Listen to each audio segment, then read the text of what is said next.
Thank you, everyone, for your patience. We have resumed all of our mediums. Our Facebook and social media streams are up, as well as our conference bridge is reconnected and reset to allow us to have no interruptions for the duration of the meeting. We do have approximately 1 hour of public comment remaining, which will begin now, and we should conclude at 8:40, which will then take us into the discussion of our last agenda item, number 17, 20L1492. Thank you again.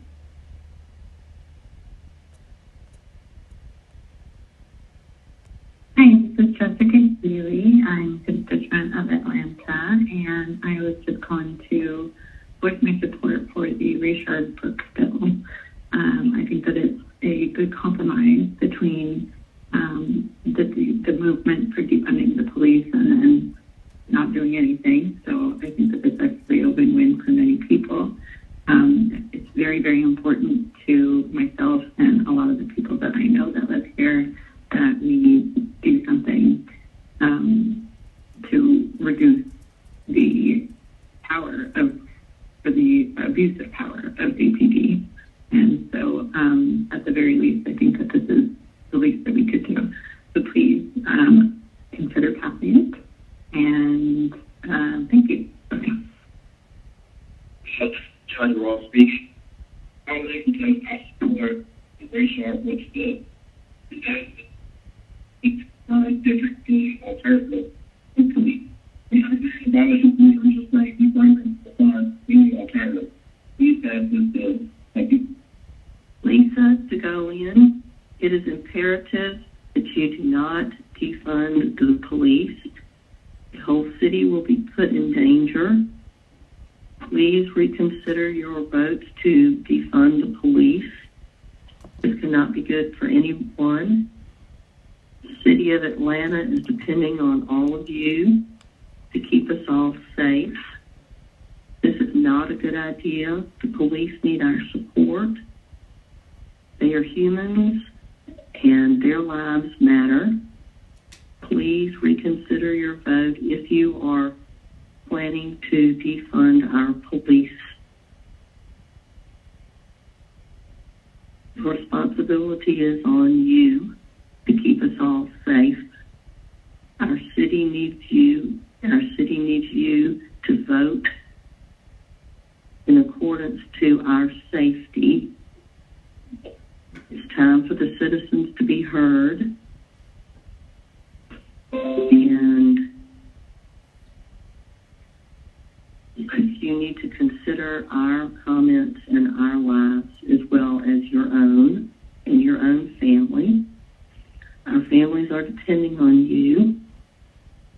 Please be responsible. Do not defund our police. They cannot continue their job to keep us safe without any pay. Most every policeman is considering retiring. That will leave us all defenseless in the city. They will still be policemen, but they will be policing other cities. Why would we want that? Just please keep them employed for our safety. The city of Atlanta is depending on all of you. Keep them in our city and not in other cities around our state or country. We have most policemen who are dedicated and very, very honest people. Please keep our policemen fully funded. Thank you. My name is Cassia Dos Santos from District 12. I'm calling on behalf of myself and other District 12 community members to demand that you vote yes on the passing of the Rayshard-Brooks bill. We need to withhold funds from APD while we reimagine community safety. We need to follow the lead of other cities that have already begun the process of cities fund and divest money from their police departments. We can't sit around and throw more money at APD while they brutalize us on the streets and in our own homes. Do the right thing. Pass the Rayshard-Brooks bill and let's defund the police and fund social services for our communities, education for our children, and housing and other services for our growing unhoused population. If you want to prove you care about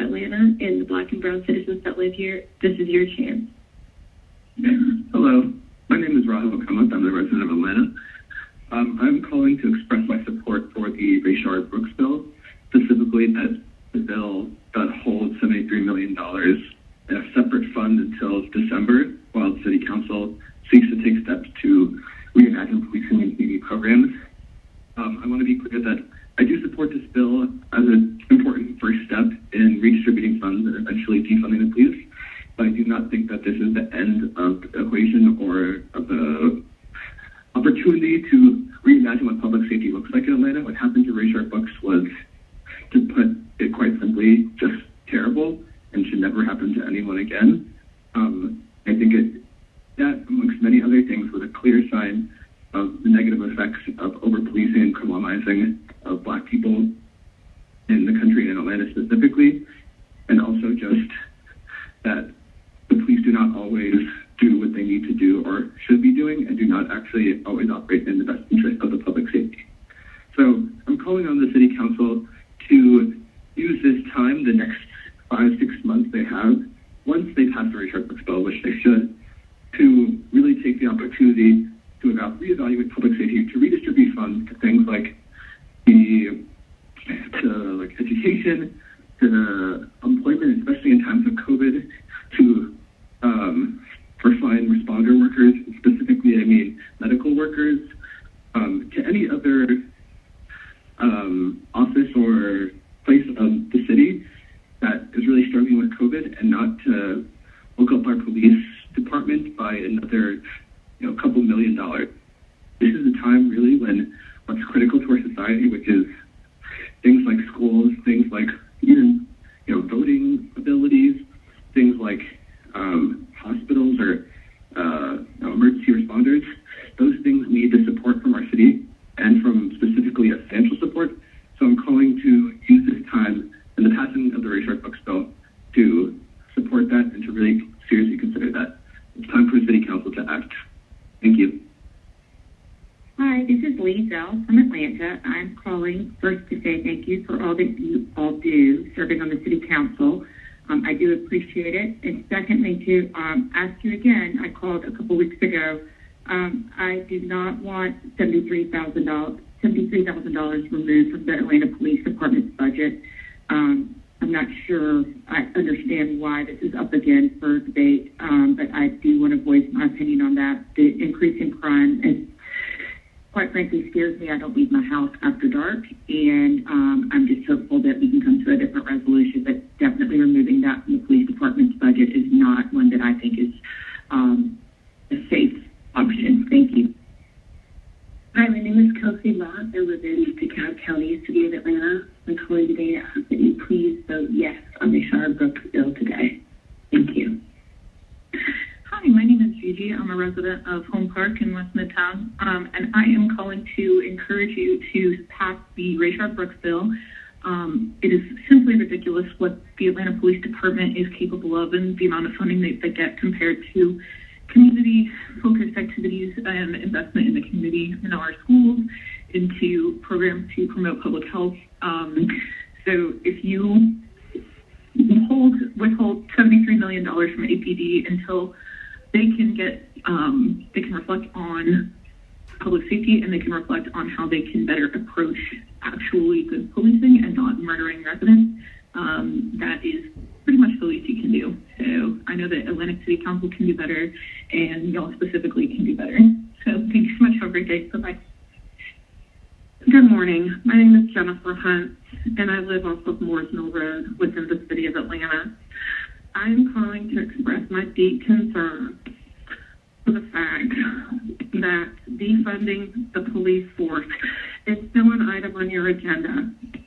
As a City Council, you have a duty to every constituent in this city to make sure that there is law and order, and to make sure that we live in a safe and nonviolent community. You cannot deny the amount of crime that is happening and the increase in violent crime that is happening within our city. I am urging every council member to keep all of the money for the Atlanta Police Department. Without them, no one is safe. And I also mean that for these young boys that are out selling water, for these young men and women who have no other option, or they feel like they have no other option than to commit violent crimes. I, for one, am tired of seeing young, black, smart boys go to jail because they feel like they only have an option to sell water, to pull a gun on somebody, to rob somebody, to slide to a vehicle and steal it, whatever the crime is, they're doing it. You cannot deny the rise in crime. You can't deny the violent crime is on the rise. So as a council, you have a job, and your job is to keep the city safe. Please stop voting and discussing defunding the police. They're our only protection right now, because we also have a mayor that's not interested in protecting our city. And I don't think anyone in the city of Atlanta wants to see the governor once again bring in the National Guard. That's embarrassing. That's humiliating. And Keisha Lance Bottoms should be embarrassed that she can't do her job. Please stop discussing defunding the police. We need them to keep us safe. All of those children that are out on the streets need them to keep them safe too. I thank you for your time.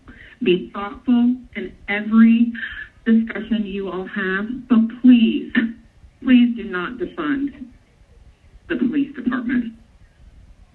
Thank you. This is Jennifer and Joel Beatty. I'm calling because I'm very concerned that you're still considering the idea of defunding the police. I know you must realize that Atlanta depends on tourist dollars. I lived in Atlanta for years, and it used to be a beautiful place to go. But if you defund the police, you need to think about the fact that people will no longer come there for vacations. People will not expand their businesses without any police protection. You won't allow any conventions to take place in the city of Atlanta if you do this. You are definitely hurting the city's economy, not to mention you're going to be leaving citizens of Atlanta and the Atlanta area without any protection. Crime in Atlanta is out of control, as you well know, and the idea of defunding the police is absolutely absurd. Please consider what I said. Thank you very much.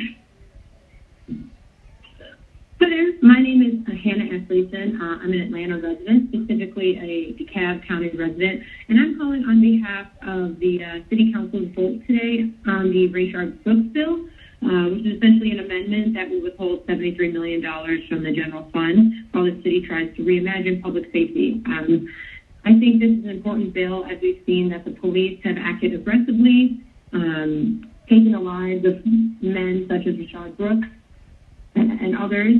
I think we need to reimagine what the city could look like, and the only way to do that is to reallocate funds away from the police and back into our communities. We've seen enough violence, we've seen enough deaths, and we've also seen enough harassment and brutality at these protests. As a member of the community who has participated in protests, I've seen that they can be peaceful. I've also seen that they can be massively exploited by the police with brutality, and this needs to change. There's absolutely no reason there should be tear gas being used on citizens, and this bill and this amendment will work towards trying to reallocate in ways in the future to be more peaceful and to look out for people rather than just the police. I know this bill is just the beginning. It's a great place to start. And again, I'm asking that we withhold $73 million, defunding the police, while the community and the city council, as well as the police, try and reimagine public safety. Thank you. Hello, my name is Irina Zolotukina, and I am a resident of Old Fourth Ward in District 2. I'm calling to express my support for the Rayshard Brooks bill. I'd like to remind that as City Council, your job is to serve the public, to listen to your constituents. It's clear that there's overwhelming public support for this bill, and I urge City Council members to vote yes on it, especially those who initially voted down the initiative. It is crucial to reallocate $73 million dollars from the Atlanta Police budget to other community-based initiatives. This cannot wait. We need to see change now. If the city council fails to act now, we will organize and vote out those members who cannot properly represent the interests of their constituents. Please do what is right. Thank you. Good morning. My name is Natalie Hamilton. I'm an Atlanta resident, and I am calling on behalf of the Rayshard Brooks bill, the amendment that will withhold $73 million from the general fund. This is what it needs to be funding the police, and I believe this is necessary to put money into creating safe spaces like agriculture, education, and rehabilitation services for those who suffer from mental illness and addiction. Thank you so much, and I hope that you pass this bill through your city council to defund the police and allow for a better image of public safety for Atlanta moving forward sustainably. Thank you so much. Have a great rest of your day.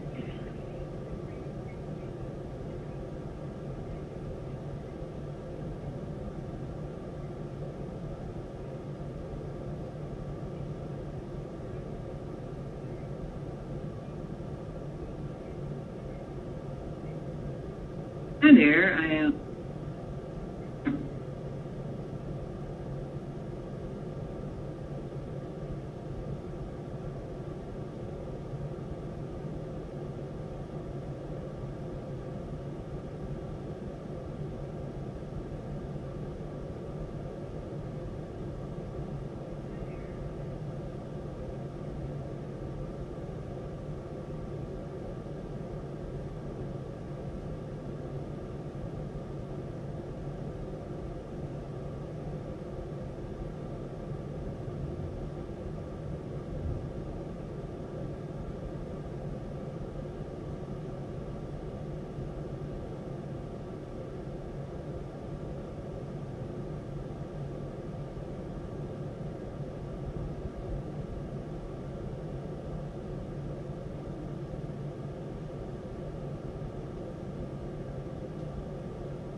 Our white community, please do not defund the police under any circumstance. Thank you. Hi there, I am Steve Smith, and I live in the Old Fourth Ward. I know you've been listening to a lot of comments. You're probably pretty fatigued of hearing them. I just have 3 quick points to make. One, the police need probably more funding, not less. That's because of a couple of reasons. One, they need extensive scenario-based training, right? They get minimal training now. They need repetitive scenario-based training so that they know immediately in any scenario what to do or what not to do. That will probably take some more funding to do that. 2, police salaries are low. This generally is not going to entice someone with a competitive skill set to become a police officer. We want to be able to attract better police officers in general, and it was going to take money, basically. And 3, to reduce bad, violent police interactions, we must also look at reducing the crime that leads to police interactions. There are universal crime reports. I think you can glean data from these, but we absolutely must do something also to address the crime. We unfortunately don't live in a paradise that's crime-free, but the police must have better training on how to handle every scenario non-violently if possible. We need to attract better police officers, and then we also need to look at how we can reduce the crime itself. Thank you so much. Hi, my name is Julia Maxwell, and I am calling to call the City Council to vote for the Rayshard Brooks bill, which will withhold $73 million from the general fund while the city reimagines the public safety. And yeah, I'm asking you to support that bill so we can have less senseless deaths, especially of our Black brothers and sisters, and reduce officer injuries and fatalities, to hold the APD accountable when an injustice does occur. And this is just a first step towards better and safer society. So I really hope that you will vote for this bill. Thank you. Yes, my name is Sandra Durr, and I live in the Rosalie Rice community. And please do not defund the police department. Thank you. Hi, my name is Brittany Jones-Shugren, and I would like to say that I support the Rayshard Brooks bill. I think that funds should be withheld because public safety is important, and I don't think that right now officers or anyone should be getting extra funding while public safety is being basically threatened right now. So I support the Rayshard Brooks bill. Thank you. Bye. My name is Kim Jones. I'm calling because I'm strongly in favor of the council passing the Rayshard Brooks bill to hold $73 million from the police budget while we, community, and especially the city council, figure out a way for our Black population to be safe and to be protected from the police. As a resident, I want officer injuries and fatalities to decrease significantly, and I want the APD to be held accountable when injustices do occur. I think that the city needs to be safer for all of us, and I really strongly encourage you to pass this, even if I know lots of Buckhead residents are calling in with concern of their property taxes going down. I'm very in favor of passing this bill. Thank you. Hi, my name is Parker Coy, and I am calling just to voice my support for the Rayshard Brooks bill. I think it is very important to maintain public safety and address police brutality in our city in what is, I think, a fair and agreeable step. And I encourage all members on the committee that votes to pass it. Hi, this is Catherine Christner calling about the City Council meeting today that's going to be discussing the defunding of, I think it's $73 million of the police department. I'm calling you, please, to reconsider that. All I've seen is in the news and in our neighborhood is a rise in crime and a proliferation of crime, and I totally support the police. Perhaps we obviously need to re-educate and be trained and have sensitivity training, but to defund them is just chaos to me. And I think a society without rules and regulations and people to enforce them is just going to lead to chaos. So I just wanted to voice my opinion in opposing the defunding. Thank you. Bye-bye. What's happening? My name is Jerome Wilson, and I'm calling in support of the Rayshard Brooks bill. You come out, hope everybody doing good. I hope everybody do the right thing. You know, it's time for real change. And I believe this bill is a good start in a positive direction. All right, y'all be good. Thank you for the hard work. God bless. This is Catherine Marquis. I am calling as a concerned citizen that I do not want $73 million taken out of the Atlanta Police Department. Our safety is at an all-time high right now. We need the police. There is so much crime in Buckhead. Please do not defund the Atlanta Police with the $73 million. Thank you. My name is Gina Salmon, and I do not agree of removing $73 million from the APD budget. I don't agree with you removing $7 from the budget. We need our police officers. We need them to be funded. We are living in an enormous town that needs police. This is ridiculous that you would even be discussing this. Thank you.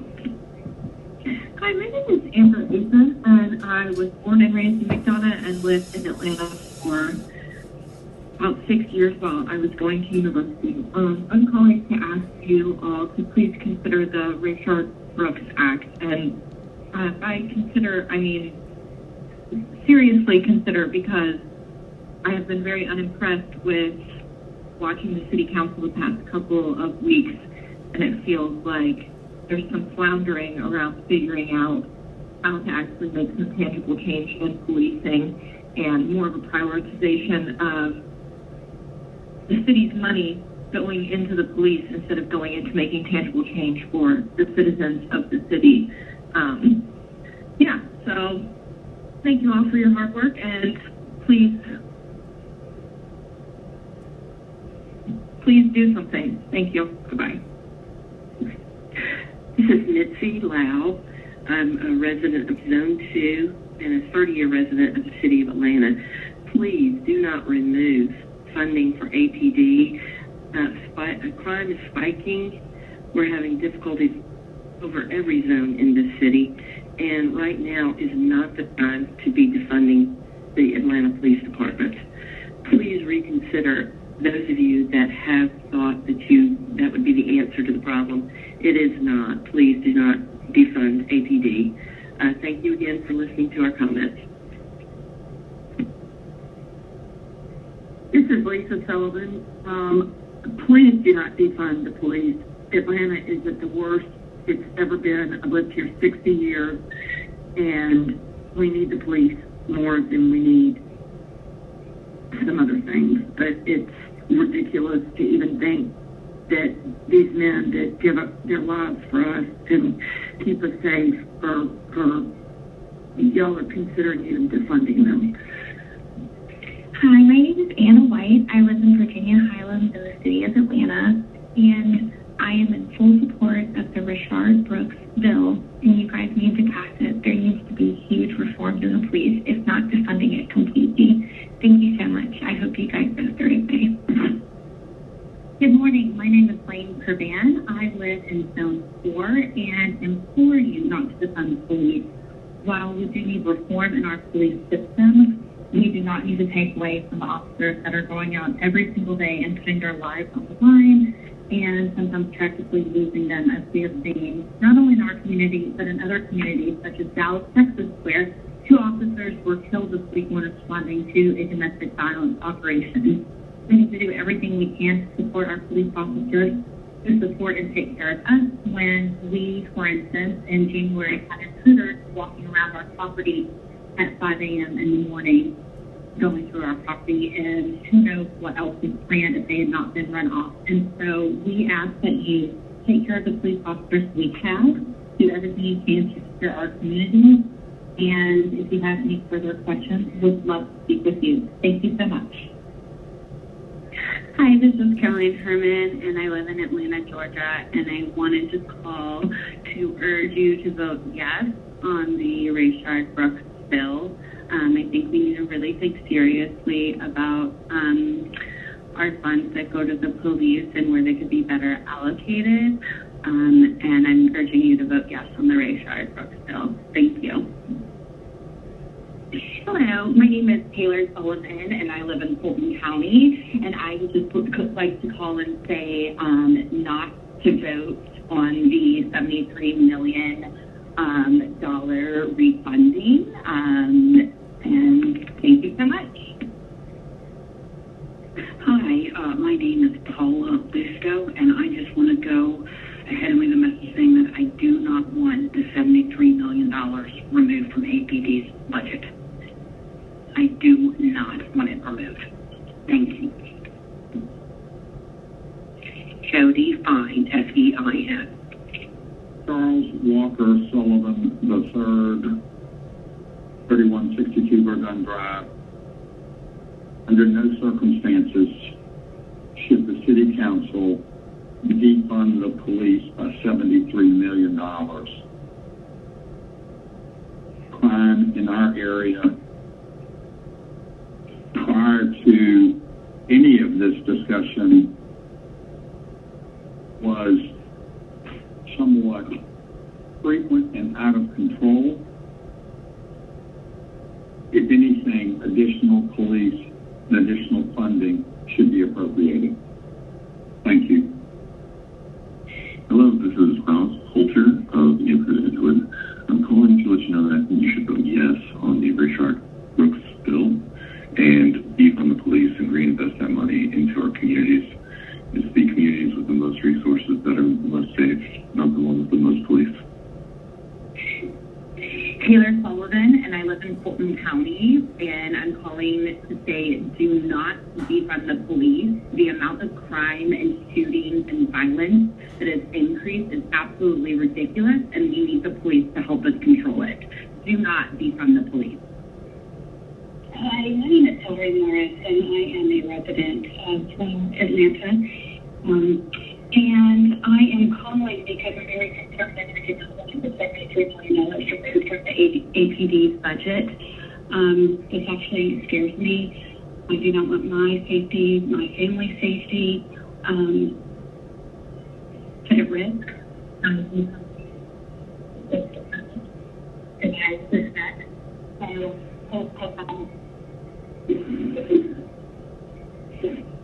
Hello, City Council. My name is Rudolph C. Grant.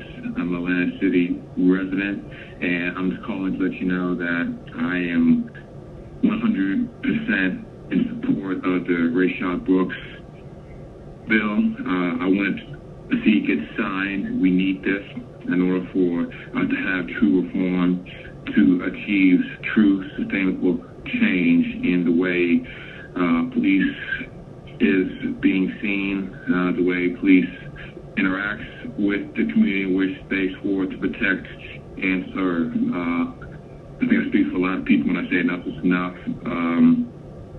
We need to see actual results.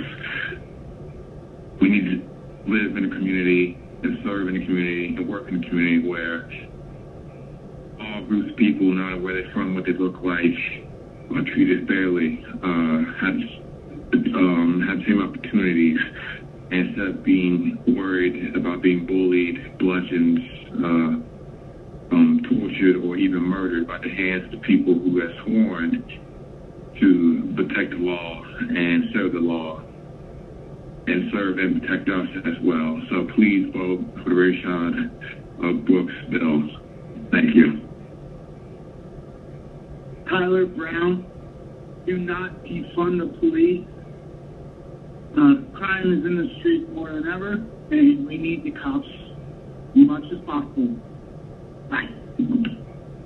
This is Tiffany Eggy in Zone 2, and I please do not want them to remove the $73 million from the APD's budget. Please do not do that. Thank you.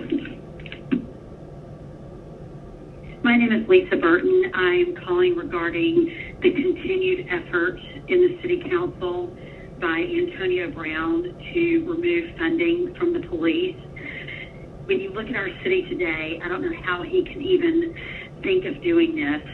My husband's a native Atlantan. I've been here for 25 years, and we are considering leaving Atlanta seriously. When you think about every weekend, day in, day out, there are gunshots, murders, people stopping traffic to do donuts in the middle of the street while people watch. They're going to get killed, hurt. The ATVs and off-road bikes that for a couple of years now have terrorized motorists, not abided by traffic laws, and keep people in locations like Far Road up all night. The young kids selling water aggressively at Piedmont and Peachtree and Lenox, and in Midtown. And we saw today at Marietta and Bolton, they're going to get hurt, they're going to get killed, and it's just not acceptable that that's allowed to continue. The tent cities along the interstate, children getting killed, the carjackings, the list is endless. We need to get the city under control, and the grandstanding by people like the DA that go ahead and do charges without due process doesn't help. Thank you, and please do not defund the police. Find better ways to take our city back. Thank you. Hi, my name is Zoe Searle. I'm a native Atlantan. I've lived here almost all of my life, and I'm calling to voice my support for the Rayshard Brooks bill. I know it's being voted on today. at 12:30, I believe, and I know it's last minute, but I just wanted to call and, fill up your mailbox with as much support for this bill as possible. Thank you. Bye. Hello, this is Tony Moseri. I'm a Buckhead resident. I was part of a armed robbery home invasion in my home in the summer of 2015. I do not want to defund the police. The police is what stops the crime, armed robberies, the theft, and the crazy drivers all hours of the night doing all kinds of tricks within their cars and ganging up in different sections of the city just to drive around and run havoc. The police do not need to be defunded. Thank you. Hi, my name is Lisa McKee. I urge the City Council to pass the Rayshard Brooks bill. It's a really necessary bill that our community really needs. Thank you. Hi, my name is Neil Welch. I'm a resident of Midtown, and I work in the city. And I'm calling about the recent proposal to defund law enforcement. I just wanted to express that it's probably not a good idea. Certainly based on recent events, probably need to seek more funding for law enforcement. I think there was another murder last night even. So I just wanted to express my concern as a resident of the city of Atlanta and also working in the city of Atlanta that I think it's probably not proper to be looking to defund in times like these. Thank you. Hi, my name is Trinity Lewis, and I'm going to support Rayshard Brooks' bill. It is would hold $73 million for the public community from the police budget. Please support. Thank you. Hi, my name is Anna Smiley, and I'm calling to strongly express my support for the Rayshard Brooks bill. It's clear to me and many other residents the system of policing in Atlanta is not only not working, but it's actively harming and endangering large portions of our population. I think the Rayshard Brooks bill is a great start to reimagining the system of policing in Atlanta, and I fully support it. I believe that Black Lives Matter. Thank you for your time. Good evening, Atlanta City Council. I am a resident of Atlanta, and I have a spouse who works in East Atlanta. I'm calling once again to voice my extreme opposition to the Rayshard Brooks bill put forth by Antonio Brown, which he has simply renamed and now referring to it as an amendment, which is why it's going through the Finance Committee. I feel sort of like a broken record because I continue to call in every time I hear that he is once again pushing for $73 million to be withheld from our police department. However, I will say yet again, I, as a constituent of Atlanta, do not support the Rayshard Brooks bill, however it is named. I do not support withholding $73 million from a budget that is already stretched way too thin.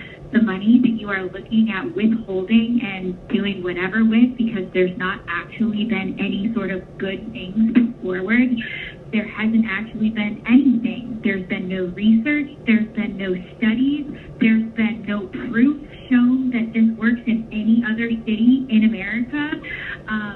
So I'm not really sure what it is that we want to happen, because there's been absolutely no evidence and no ideas and no proof or anything being put forward. The money that you are trying to withhold will be for critical services. This also could include 911 operators. This is also going to include vehicles that officers need to use to get to calls.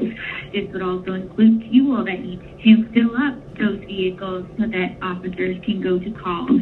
When all of the protests were happening and all officers were required to work 12-hour shifts, there was difficulty being able to obtain enough vehicles for those officers to actually use. In order for police officers to respond to calls, they need to have vehicles, they need to have equipment. We are not talking about, really large equipment and things like that everybody seems to think that they have. talking about normal everyday equipment such as vehicles, such as bulletproof vests and things of that nature that they need to do their job and to do their job well.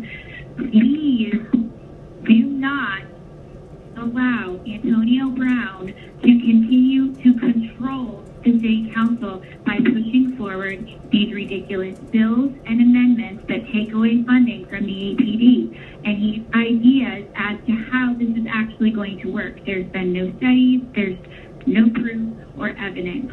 Do not withhold money from the APD. Thank you for your time. I'm calling to say that I support the Rayshard Brooks bill, Bill 2001492. I request that you put the $73 million in funds in a trust until systematic changes are made. I want you to reimagine public safety to better serve communities, and I believe that Black Lives Matter, and I hope you do too. Hi, my name is Hannah Mustafa, and I'm a resident of Atlanta, Georgia. I live in Grant Park, and I want to express my support for 20-0-1492, the Rayshard Brooks bill. We want the $73 million in funds placed in a trust until systemic changes are made. We want to reimagine public safety to better service communities because we believe Black Lives Matter. We hope you take this seriously and enact some change and place the funds in a trust until these changes are made. Thank you. Goodbye. Hi, my name is Allison Carter, and I'm calling to tell City Council that I support the Rayshard Brooks bill, and that I also think that the City Council should support the bill as well. Thank you.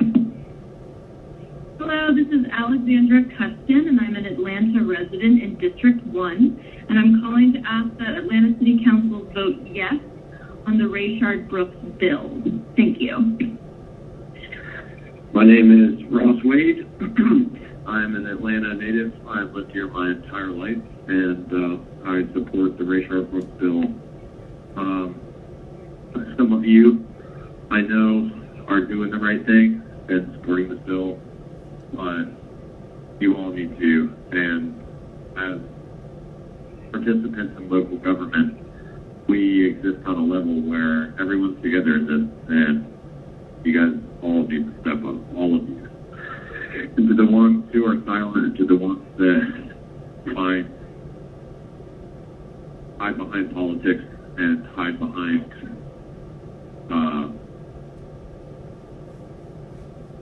anything, the city will know. Everyone will know.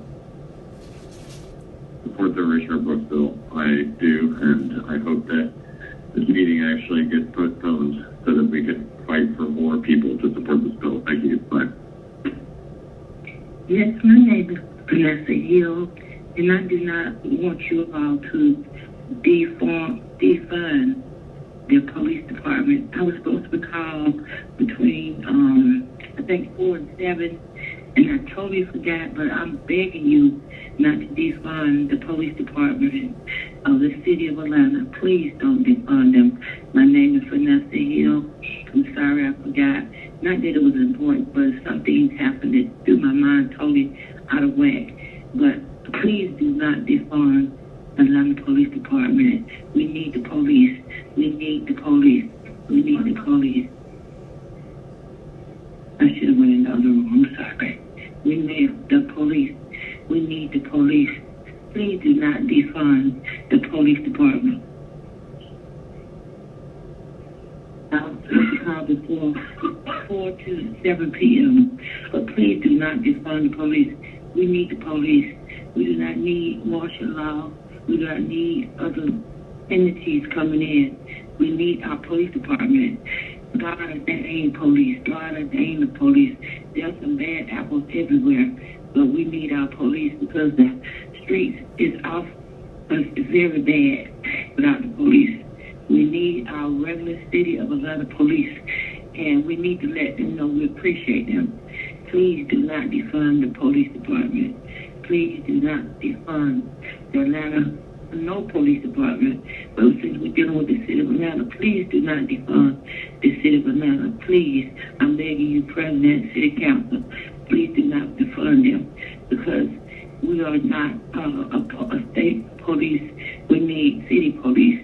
We need city police. We need police that would listen and not shoot on command and walk around with tanks. We need a police that will come to be patrolling our streets like normal people. Please do not defund the police. Hi, my name is Adrian Benedict Sweeten. I live in the 12th District of Atlanta in the Silverman Hills neighborhood. I'm calling in regards to the Rayshard Brooks bill, and I'm demanding that you vote yes to it. I feel like Atlanta needs the opportunity to consider alternative community initiatives in response to the continuous police brutality we witness in our neighborhoods. We should normalize the APD doing all of these jobs and doing them unfairly and without any training. Thank you for your time.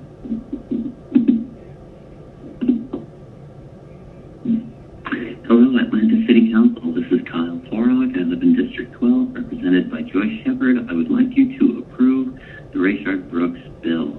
Defund the police, divest those funds back into the community where they can serve for greater harm reduction and services that the community needs. Joyce, you especially as my elected representative, I would like you to vote yes on this. Thank you. Goodbye forever.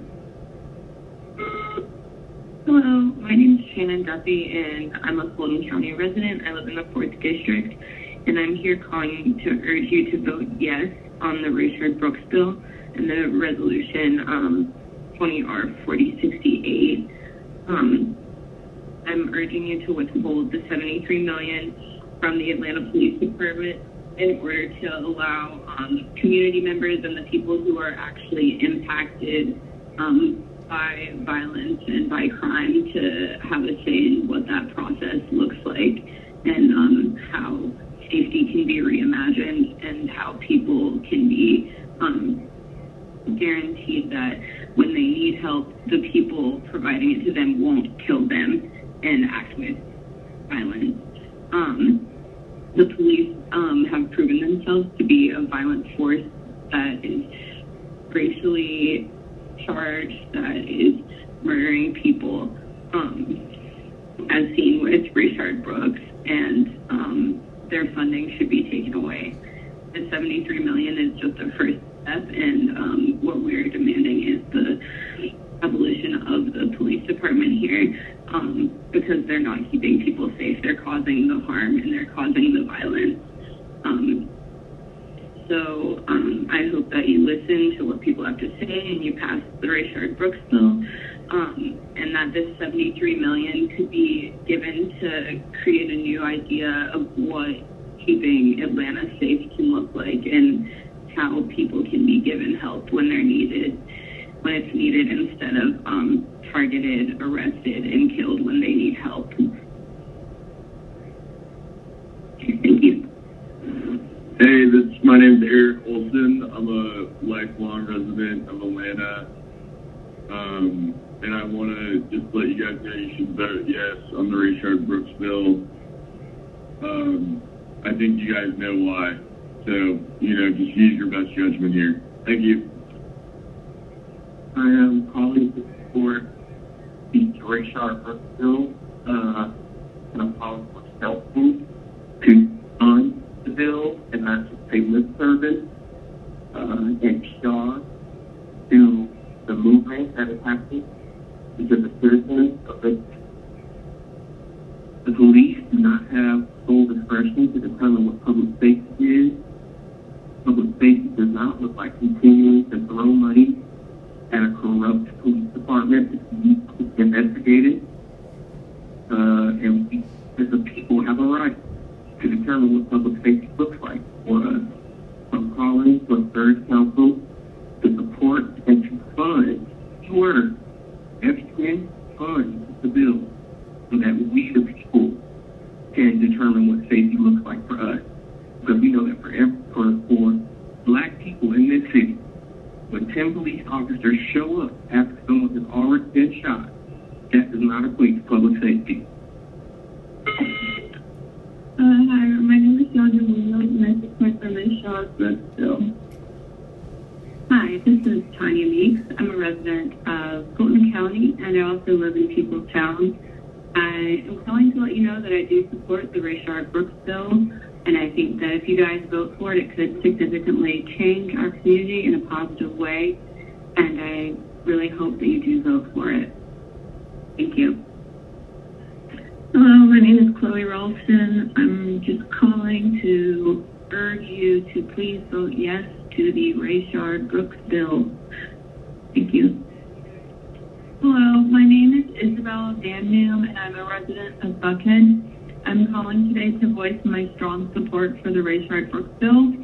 However, it's important for me to address the fact that this is really just a beginning in terms of definitive action towards eliminating police brutality, holding officers accountable for their heinous crimes, and addressing the toxic and often racist roots of the police force, and thus the police force's disproportionate harassment towards communities of color. I'm going to continue to petition the council for more comprehensive change, including divestment from the APD and reinvestment in lower income community schools and healthcare services.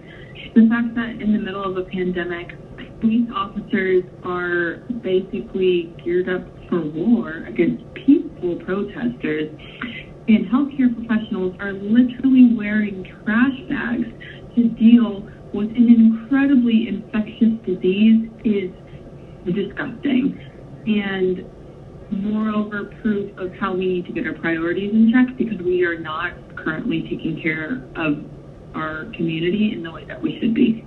Thank you. Hey, this is John Dorian in District 9. I'm here calling to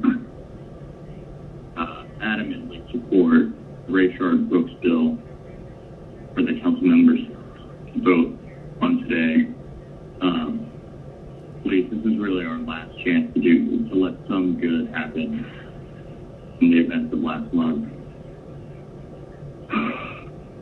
Here in Atlanta can also be an example for the rest of the country to follow, so this could really have a ripple effect. Please, council members, listen to your constituents and make it happen. Thanks. Bye. Hi, my name is Catherine Paul. I live in Atlanta, Georgia, and I am calling to let the council know that I support the Rayshard Brooks bill, and I ask that you please pass it. Thank you. Bye. Good morning, Atlanta City Council. My name is Cindy Coburn, and I am calling in regards to the amendment that is up for consideration today, titled the Rayshard Brooks Bill. I wanted to weigh in my support in withholding the $73 million while we as a city decide how we are going to venture into public safety in the future.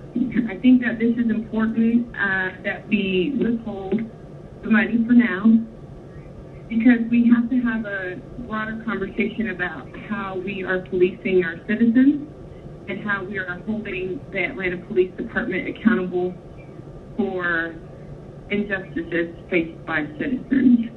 I don't want to hold up much of your time. I know there's been a lot of calls, but I do want to say that I appreciate everyone considering something different for our city. I think that this is a pivotal moment that we have to do something on the local level. We obviously are not getting federal support at this time to change policing in this country. I would like for Atlanta to be a better place for everyone. That includes citizens, it includes police officers, for their safety. I understand that their job is difficult, but everything does not have to result in violence, in fatalities.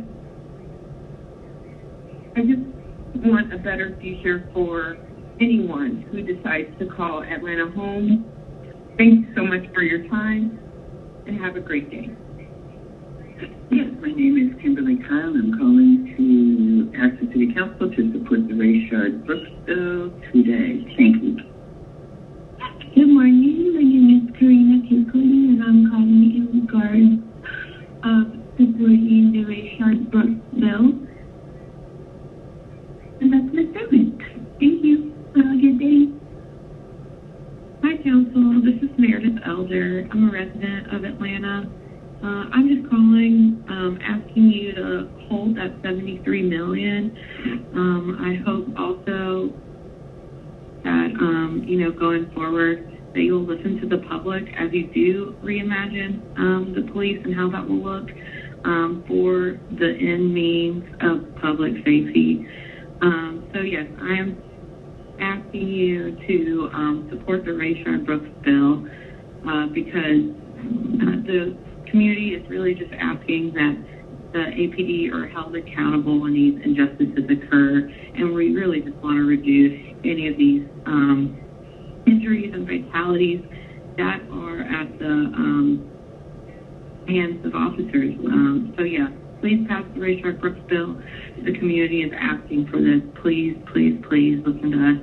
And remember that you are serving us as public officers. So thanks for your time. Please do what's right today. Listen to us. Thanks. Good morning, Atlanta City Council members. My name is Rebecca Stewart. I'm a nurse practitioner, and I live in Old Fourth Ward in Atlanta. I've lived in Atlanta for 9 years, and I'm calling to give you my support for the Rayshard Brooks bill, the bill that will hold $73 million away from the general fund while Atlanta and the police figure out how to do public safety better.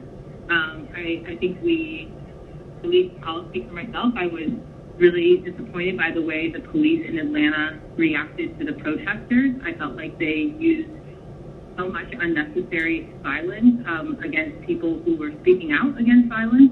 It was a gross demonstration of their beliefs of lack of immunity and their belief that they can behave however they want without consequences. And, the police should be here to protect us, and it should be here to make the community safer, and what they did was make the community less safe.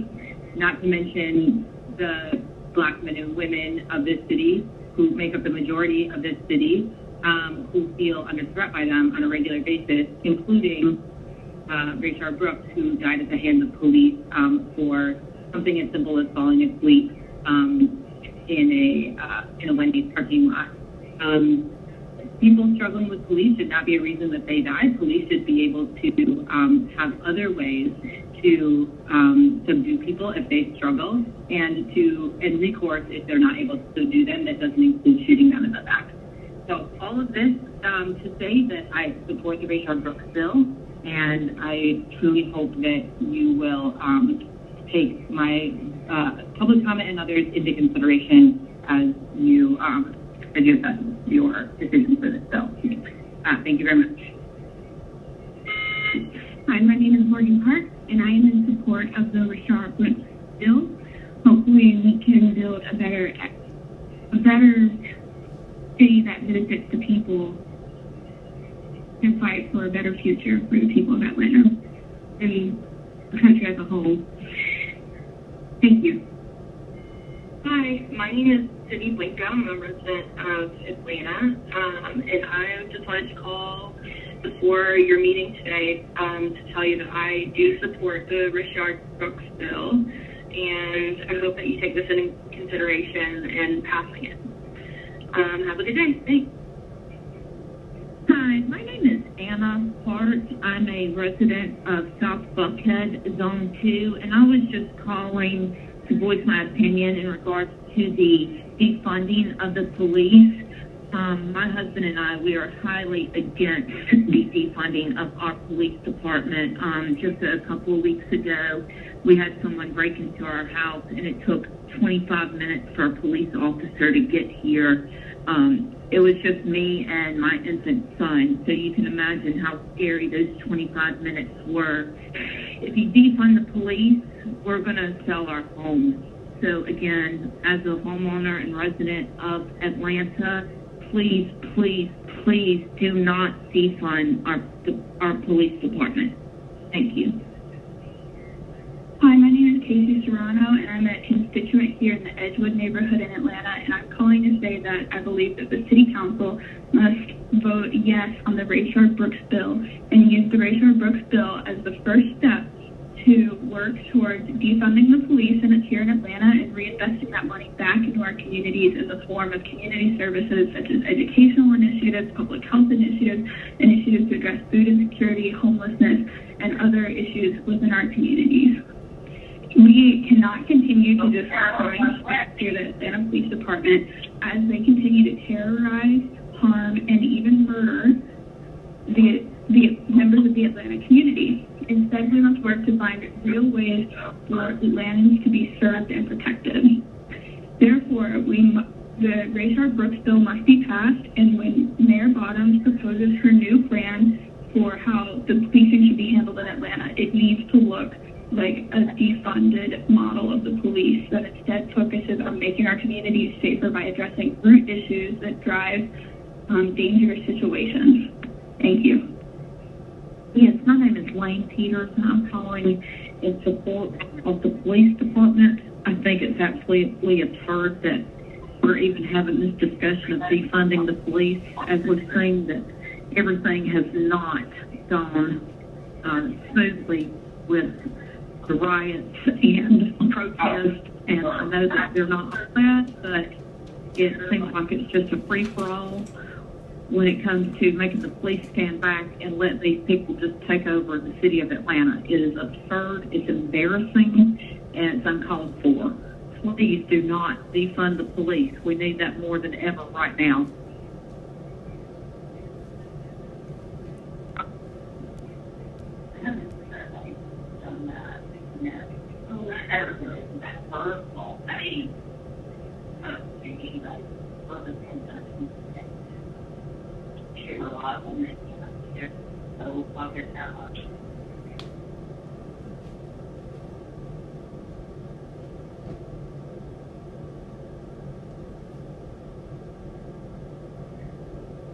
Is that the completion of public comment? Yes, Madam Chair, that does conclude our public comment. Okay.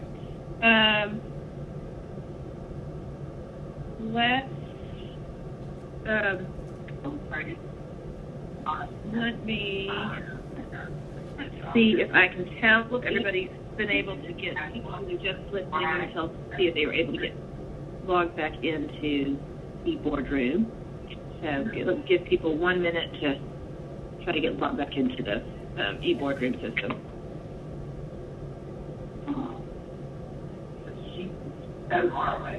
Because I do believe some people were just watching on Channel 26. I'm sorry. I'm trying to get my system pulled back up as well. So while everybody's getting logged back in, I'm just going to remind people where we are. And this is Councilor Jennifer Ide, Chair of the Finance Executive Committee. This is our regularly scheduled meeting that started at 1:30 this afternoon, and we had amended our agenda to listen to an hour of public comment, do most of our legislative items. We just finished our second round of public comment, which was 5 more hours, and the only legislative item left on our agenda for us to discuss is item number 17, which is 20-0-1492. So that's what we're going to be pulling up. And can you, Ms. Kempson-Wright, go ahead and do a roll call and see who is, see if we have a quorum that is back on the phone line and ready to go?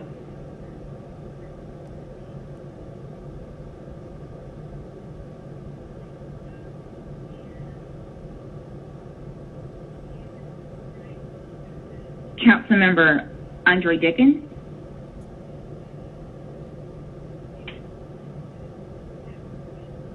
Councilmember J.P. Mazzakai. Here. Councilmember Joyce M. Shepherd. Present. Councilmember Howard Shook. Aye. Councilmember Matt Westmoreland.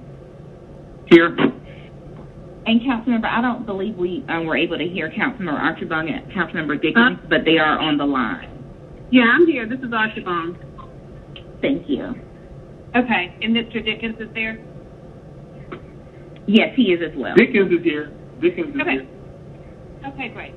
So, as I said, that concludes all of our public comment, and that brings us to item number 17, which is 20-01492, an ordinance by Councilmember Antonio Brown authorizing the Chief Financial Officer to amend the fiscal year 2021 general fund budget to transfer $73,348,723 from various departments of the general fund to a trust fund account to grant time for the Atlanta City Council to receive the report on recommendations for systemic changes, reinventing the culture of operations in our city and being a model for cities across the nation, authorized pursuant to Resolution 20R4068, authorizing the Chief Financial Officer to create the appropriate trust fund account necessary for such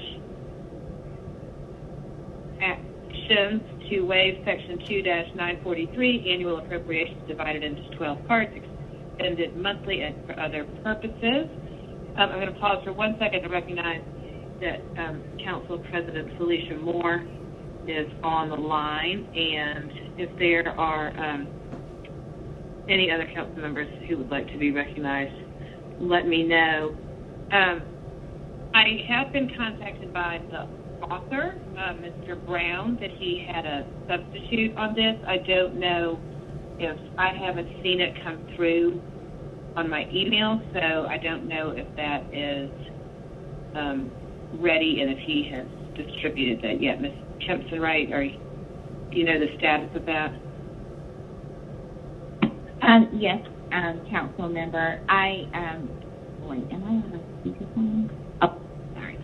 Yes, council member. Okay, I'm sorry. I do, council member Brown, I believe, is giving a final review. I do apologize if you can hear the thunder in the background. I had a brief power outage in the middle of trying to email and print and review. So he should be getting clearance and speaking with you all momentarily. Okay. Well, let's just wait 1 minute for Mr. Brown, because I spoke to him within the last hour, and he said he would like to bring forth a substitute and be provided the opportunity to speak to it.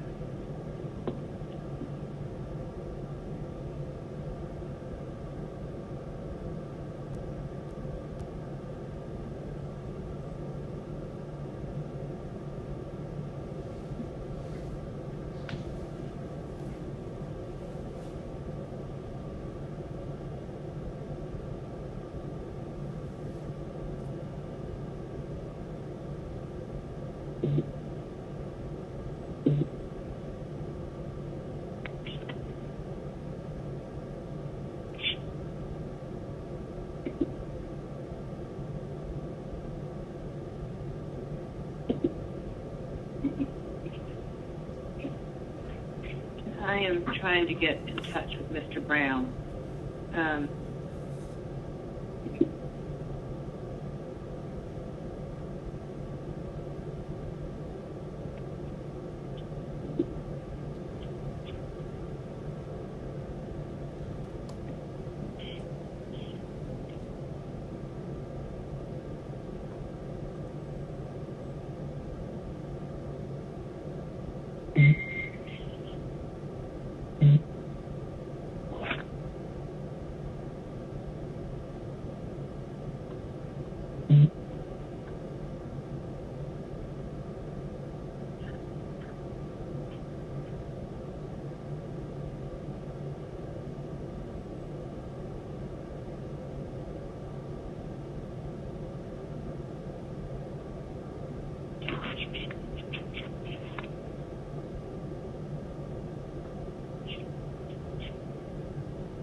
I do think people are going to want to look at this with...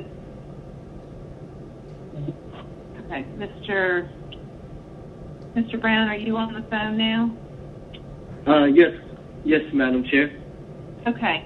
Have you emailed the substitute to committee members so people can look at it? Santana is preparing it to email it to the council members as we speak. She is preparing the email now. She just sent me a message. Okay. People probably want to have it in front of them when you're describing it. So let's give it just a minute. Thank you, Madam Chair.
Well, Mr. Wren, why don't I let you describe what the substitute does while we're waiting for it to come through the system?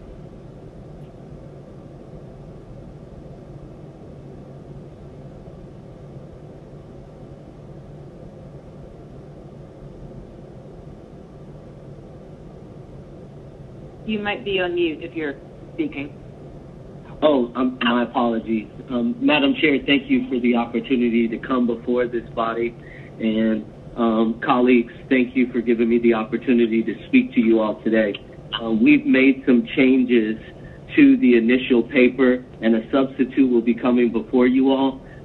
We made these changes as a way to reach a place of compromise between communities and organizations and individuals within the city that have felt impacted by just a lot of the unrest that has transpired within the city as a whole.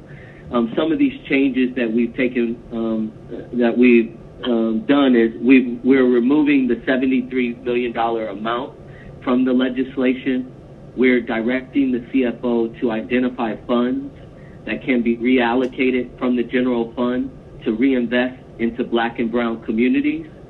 These funds will be utilized for community programming, social services, and non-policing initiatives. These requests will still stay in line with the original basis of the legislation, requiring that when these funds are identified by the CFO, that they have to come back before the FEC body for review. And that time frame is also laid out in the legislation. And I believe these changes will take out all of the controversial issues that were originally creating impediments in moving this forward. And I also believe it creates an opportunity to address the unrest while also bringing our communities together. And I personally want to just thank you all for even considering this, because this has definitely been a work in progress for us to work through in figuring out how we can reach a place of common ground. I know that, I've been pretty vocal through this whole process, and I understand that my passion sometimes has outweighed sometimes the intent of the work that I've been trying to do to bring community and our city together as one. So I believe that this paper has the ability to do that. And I also think it's a reflection of what is already happening in cities across the United States. There are cities that have currently implemented policy to reinvest specifically back into Black and brown communities to help address a lot of the systemic barriers that have kept these specific communities really oppressed for a long period of time. So I think this is a really great opportunity for us to all be on one accord and operate with one unified voice in recognizing the plight of our Black and brown communities, but also putting forth an action-based initiative that will allow us to reach a place of compromise. All right, thank you, Mr. Brown.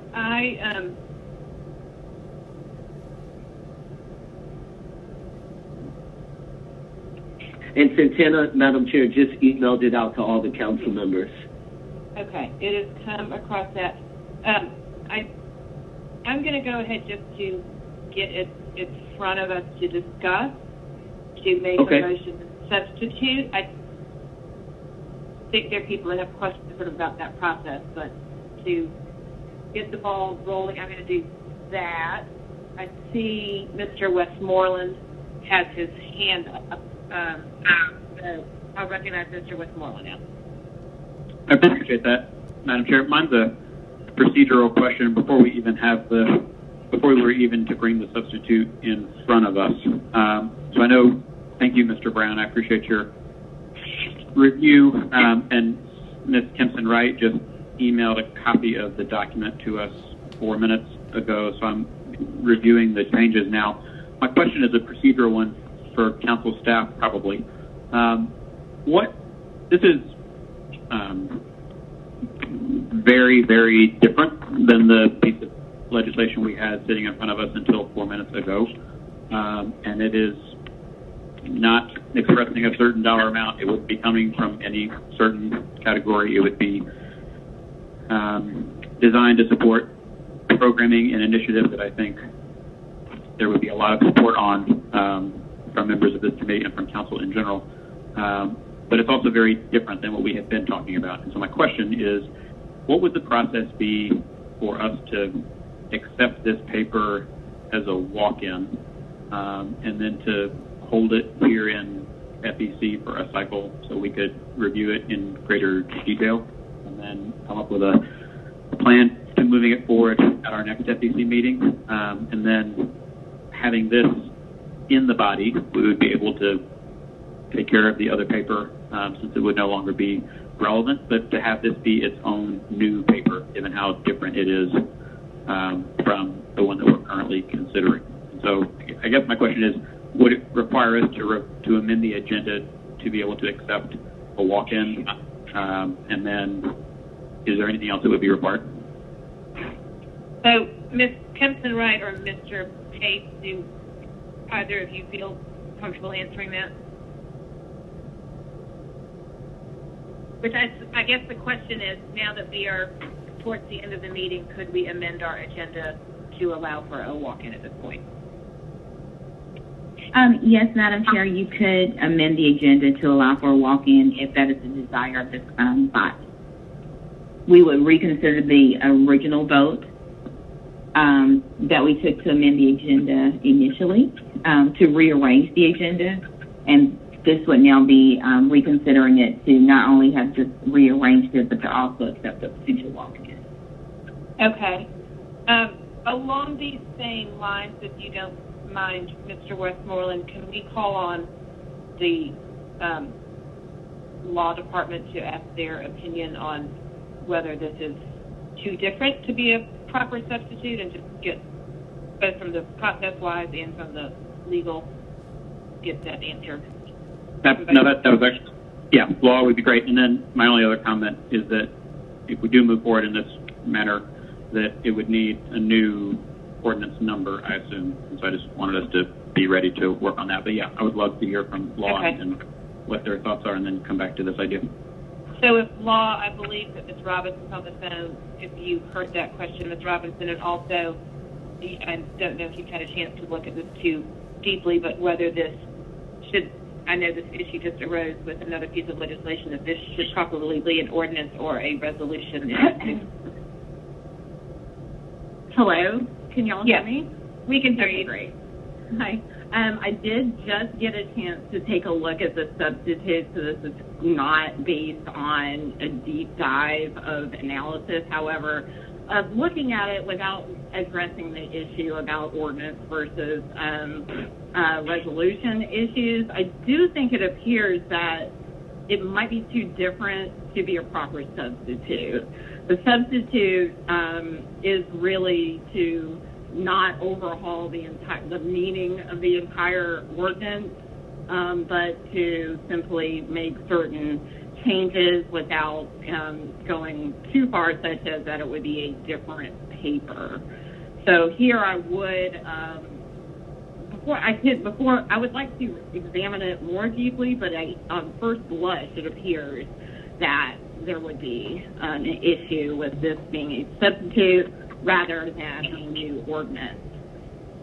Insofar as the question regarding ordinances versus resolutions, where there's an intent by the City Council to request that the executive branch take certain actions, if it's done in an ordinance, there can be a question as to whether or not it's a request or a direction. And if it is, in fact, a direction, that calls into certain constitutional questions regarding the separation of powers. Not to say that, of course, that would definitely be determined if challenged to be unconstitutional, but it does open the door for a constitutional challenge, regardless of the intent of the council. So when requests are being made of the executive branch, the appropriate venue is a resolution rather than an ordinance to be absolutely safe. And how does that play here where the request is going to the CFO, who's a dual report?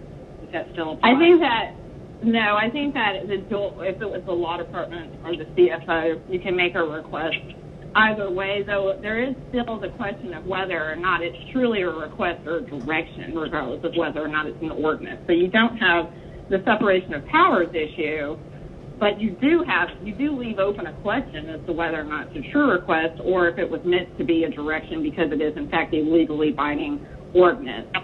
And there is also an issue with the substitute, as just, again, looking at it quite quickly as we're meeting tonight, on whether or not this language is specific enough to authorize any sort of budget amendment after the CFO were to find his, act in the manner as requested pursuant to this legislation. So that's another issue that requires examination.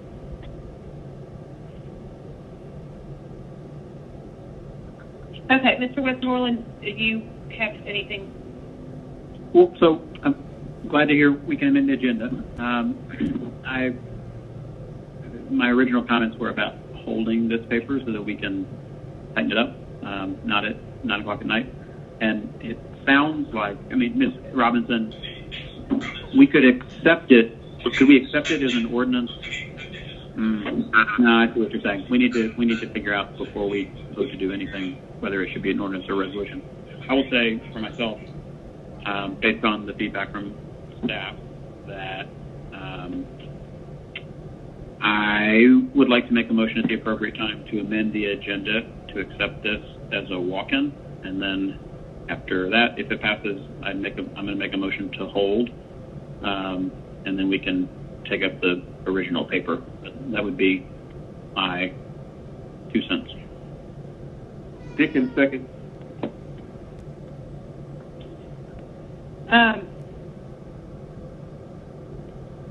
So, thank you, Mr. Westmoreland. One other process /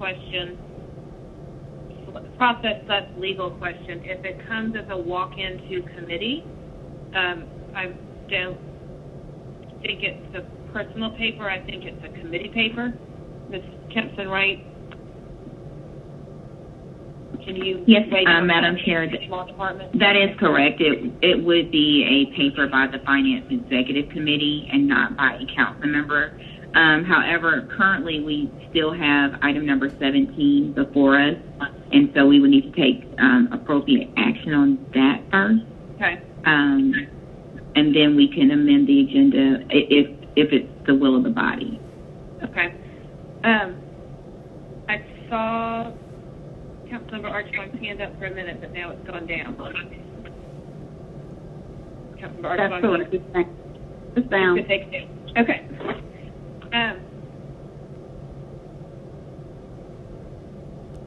So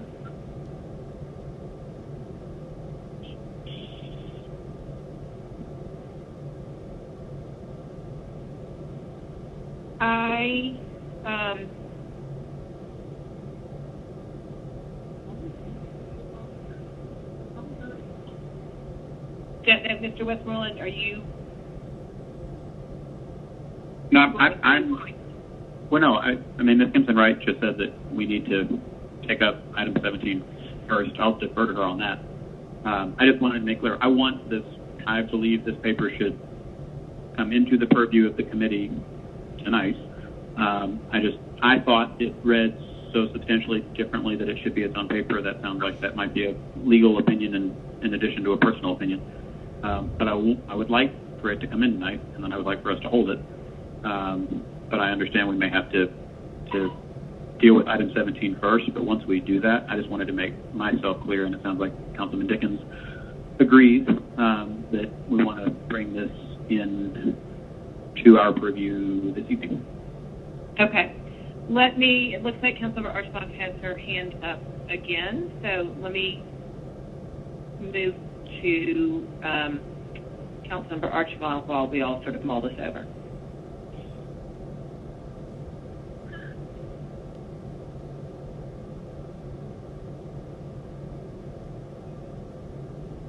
Councilmember Archibald, are you there? Yes, I'm sorry, I forgot to unmute. I think it might be appropriate, and this is to Mr. Westmoreland and then to Mr. Dickens, to have Councilmember Brown weigh in on whether or not he'd prefer to introduce this as a personal paper at our next council meeting in August, as opposed to what you're proposing. That is a very good point. Sorry, Madam Chair, not to step in, but I would defer to Mr. Brown on whatever his preference is. He brought us the substitute tonight, so I was trying to have it be as a part of the conversation, but if he wants to introduce it on August 3rd, that's certainly his prerogative. All right, Councilmember Brown, I will turn the mic back over to you for your response to all of this. Thank you, Madam Chair, and thank you, Councilmember Archibald and Westmoreland and Dickens. If you all would be so kind to give me the deference, I would love if we could hold the current item number 17, if we can hold that paper, and then I will remove this substitute, and in the effort of holding the Rayshard Brooks bill, I will represent this bill at the full council meeting, at our next full council meeting in August, to go back before Finance Exec Committee once we're able to give all the council members time to review it on Finance Exec without bringing it forward now and no one having time to review it. So if you all would hold the existing paper before we substituted it to this paper, and then I will remove this substitute and just bring it before full council to come before this body, if that's okay, guys.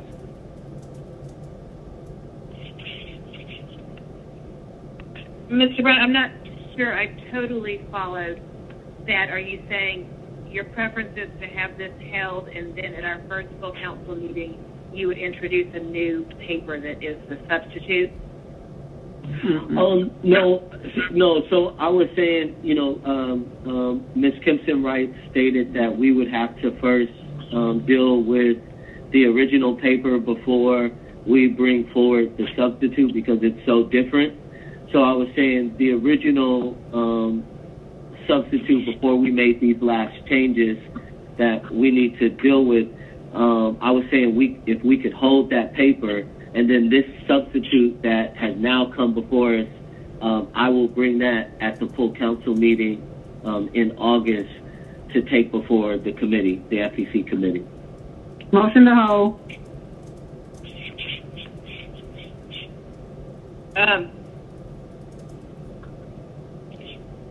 Item 7. Okay, I will second that, and then I do have other speakers on there. So while we're processing all of that, I'm going to call on Councilmember Shepherd. Well, I will do a substitute motion to file item number 17. If someone will second it. And then I do have questions about this next paper. So, but my motion right now is to do a substitute motion to file item number 17. Shook seconds. Okay. So, in reference, I'm a little confused about this paper that he's trying to walk in on the floor today because I don't see the need to do that because we're going to have our next council meeting on August the 3rd, even before our committee meeting.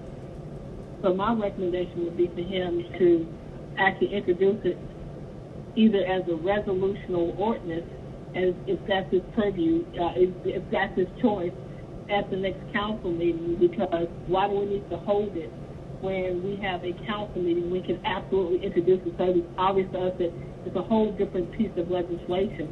So why would we need to hold it as opposed to us? Because we typically don't accept walk-in papers, and he has ample time on August the 3rd to introduce it as a personal paper. And so my recommendation would be to have him do that on August the 3rd and to have him come back before the committee after that, because the next council meeting is coming before we have to come back to the committee meeting. So he has ample time to do that.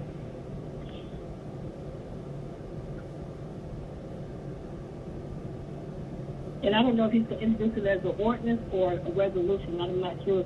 Is he going to introduce this as an ordinance, Mr. Brown? You're introducing this as an ordinance or a resolution? It's being introduced as an ordinance, and Councilmember Shepherd, just for point of clarity, what you just said is exactly what I just said to the entire body. Except you're choosing to file number 17, and I'm asking to hold number 17 so that I can reintroduce this paper that has changed substantially, the substitute that has changed substantially at the full council meeting, at our next full council meeting. So outside of the filing motion you made, I just said that and agreed with everything you just mentioned. So I have a motion to file number 17 now with the second. So can we deal with that now? Okay, I see that Councilor Archibald has her speaker button pushed, so. Yes, thank you very much. It has been the long-held tradition on the council that if it is a personal paper from a colleague, that is a professional courtesy. We do not file the paper unless the author requests that. We vote it up or down. We have the author saying that they would prefer that the paper be held, and that's deference to him. You know, there's a lot of talk about us being disrespected by certain entities and certain bodies. Let's not disrespect ourselves. So the author has asked that we hold the paper. And I think in deference to that request, we should do that. Thank you. Before I ask to call the vote on this, I'm going to share the same sentiment as Councilmember Archibald. I think Councilmember Brown has worked this evening to try to address many of the issues raised, and he plans to continue to do that over the next couple of weeks, but he's asking in the interim that instead of filing this paper, we hold it, and then, it will be disposed of once he has a new paper in place. So as a matter of professional courtesy to a colleague, I would also be opposed to filing his paper until he has his new one in place. Anybody else want to speak on the motion? Yes, I do. Okay. He disagreed with me that we could file that paper. So I don't think he took it as that. He agreed that he clearly stated that was what his intent was. So I don't see why we have an issue with that. And then we can introduce the paper. So again, I'm asking to file the paper as opposed. No, he did say hold it. I'm sorry, clarity. He did say hold it, but I don't see the need to hold it. I think we should file it. Thank you. All right, does anybody else want to speak on the motion to file?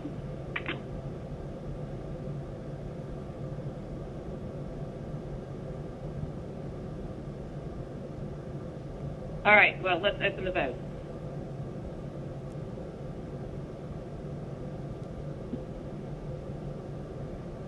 The vote is open.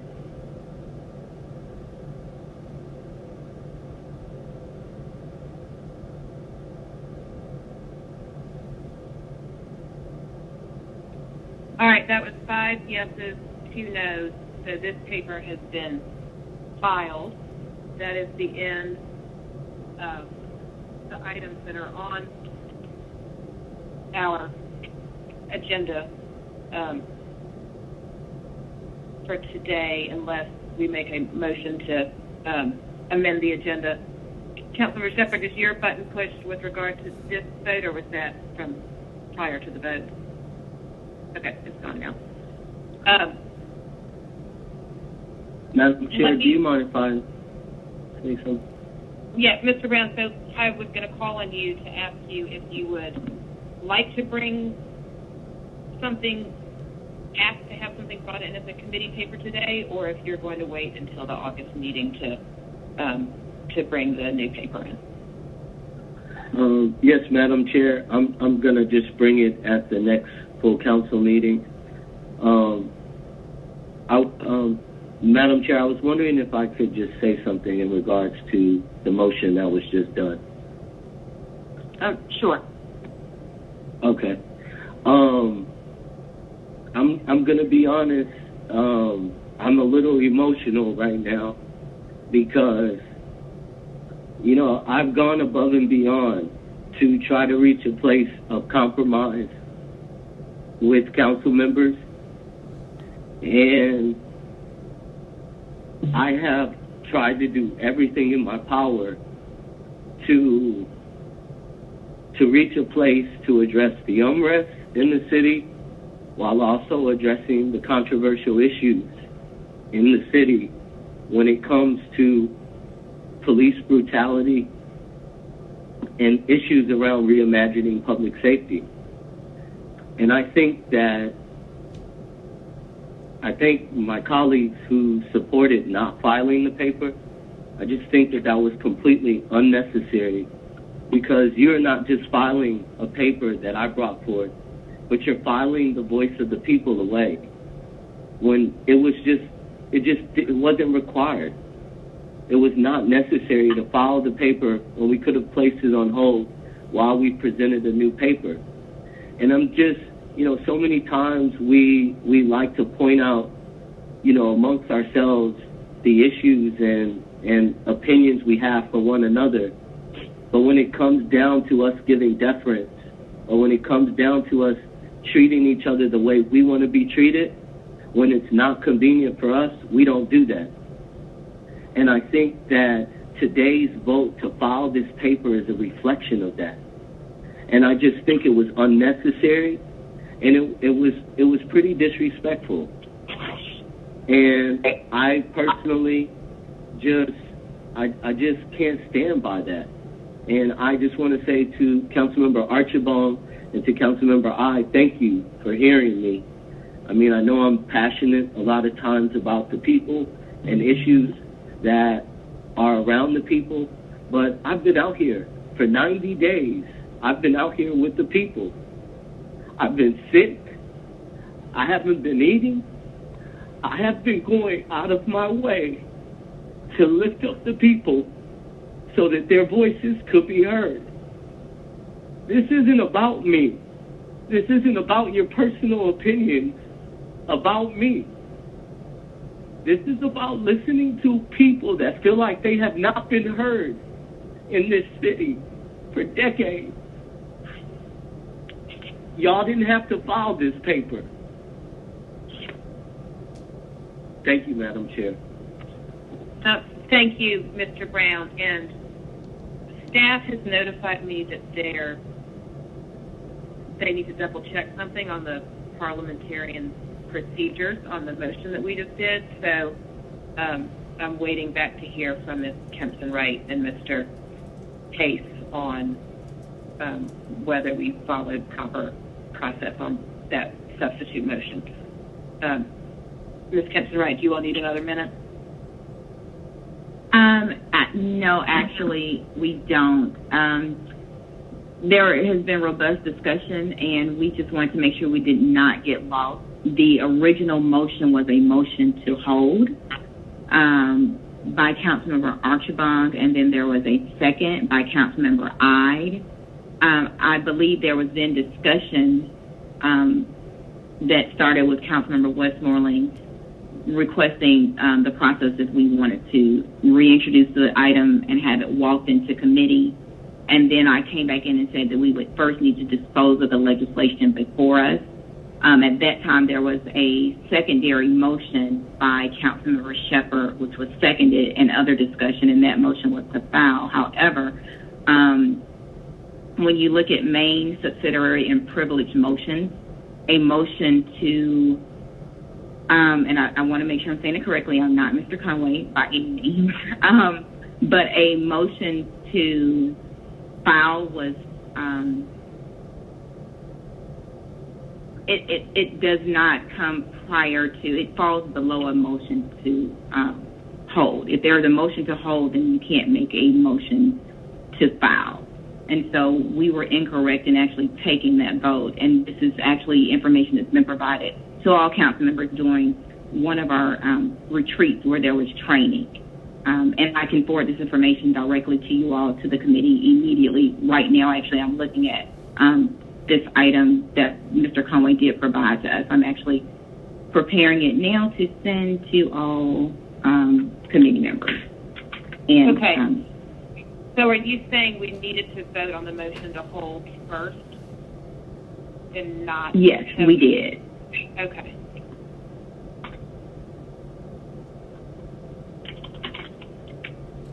All right, if you can send that to people, if anybody wants to see the parliamentary rules on that. Madam Chair? Yes. That is correct.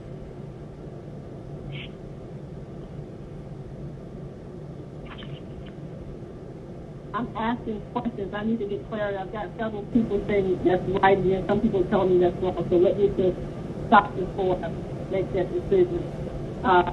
So I'm trying to I need to get clarity. I wish we had a parliamentary that could give us clarity on that, because I'm getting 2 or 3 different messages now that is not correct. Okay, well, Ms. Kempson-Wright is going to send us the information that she just shared, so let's give her a minute to email it to us.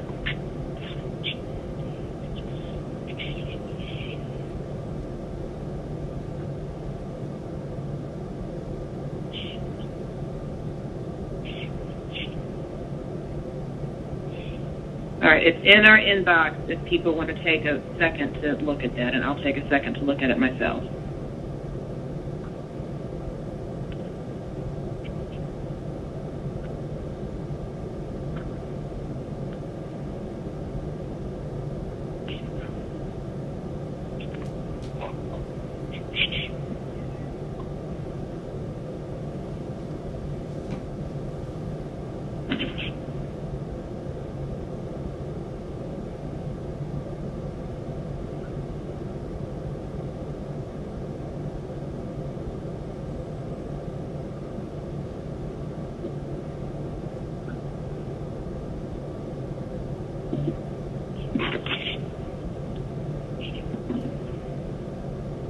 All right, and Ms. Kempson. And Councilmember, yes, ma'am. I'm sorry, by the document that you all have received, and this is information that we received directly from our parliamentarian, Mr. Conway, a motion to file is a subsidiary motion. It's not a privilege motion. And you actually can see the specifics regarding the various motions.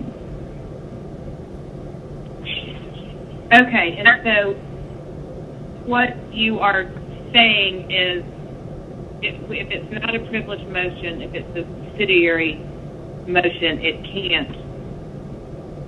one can't trump the other, that we have to decide the first one first, and then, depending on what happens there, move on to the second one. Yes, that is correct. Yes, ma'am.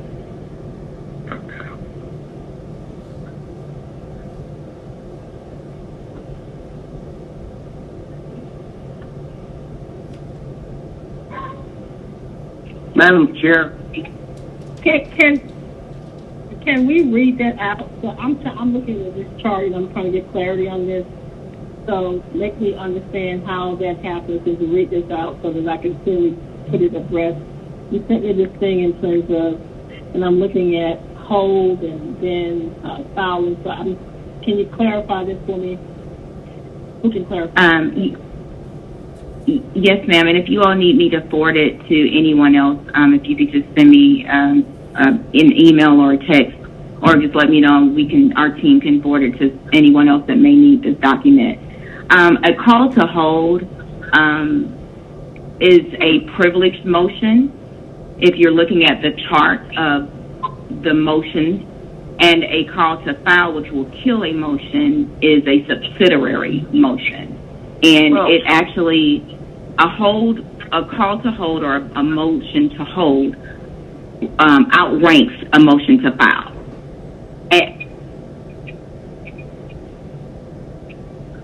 Says who? Okay. Who's speaking? Who's speaking? Shook. All right, Mr. Shook, I will recognize you. Madam Chair, this is Council President Moore.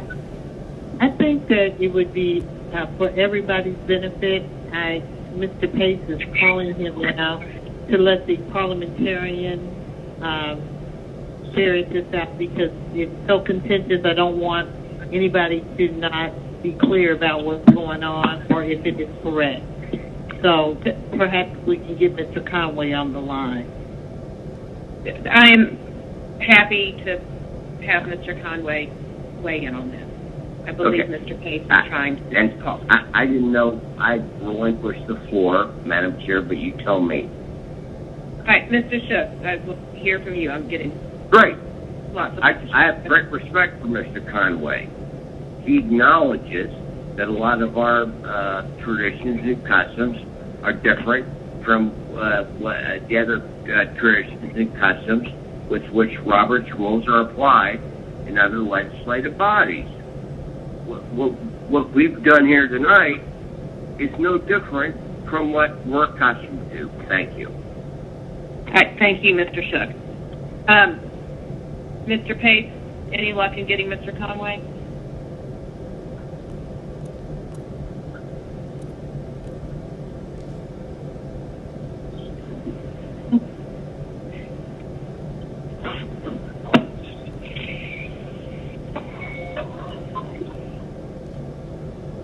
We're actually calling Mr. Conway now. Okay. I've just got a message from Mr. Pace saying Mr. Conway is calling in, so just give him a moment.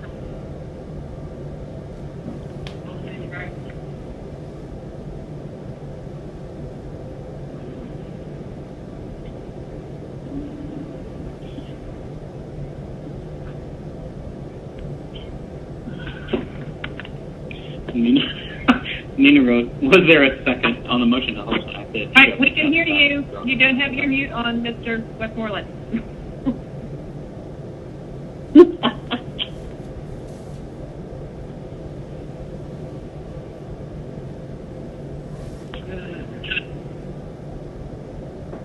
Right. Mr. Conway, are you there yet?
Okay, I believe he is dialing in now.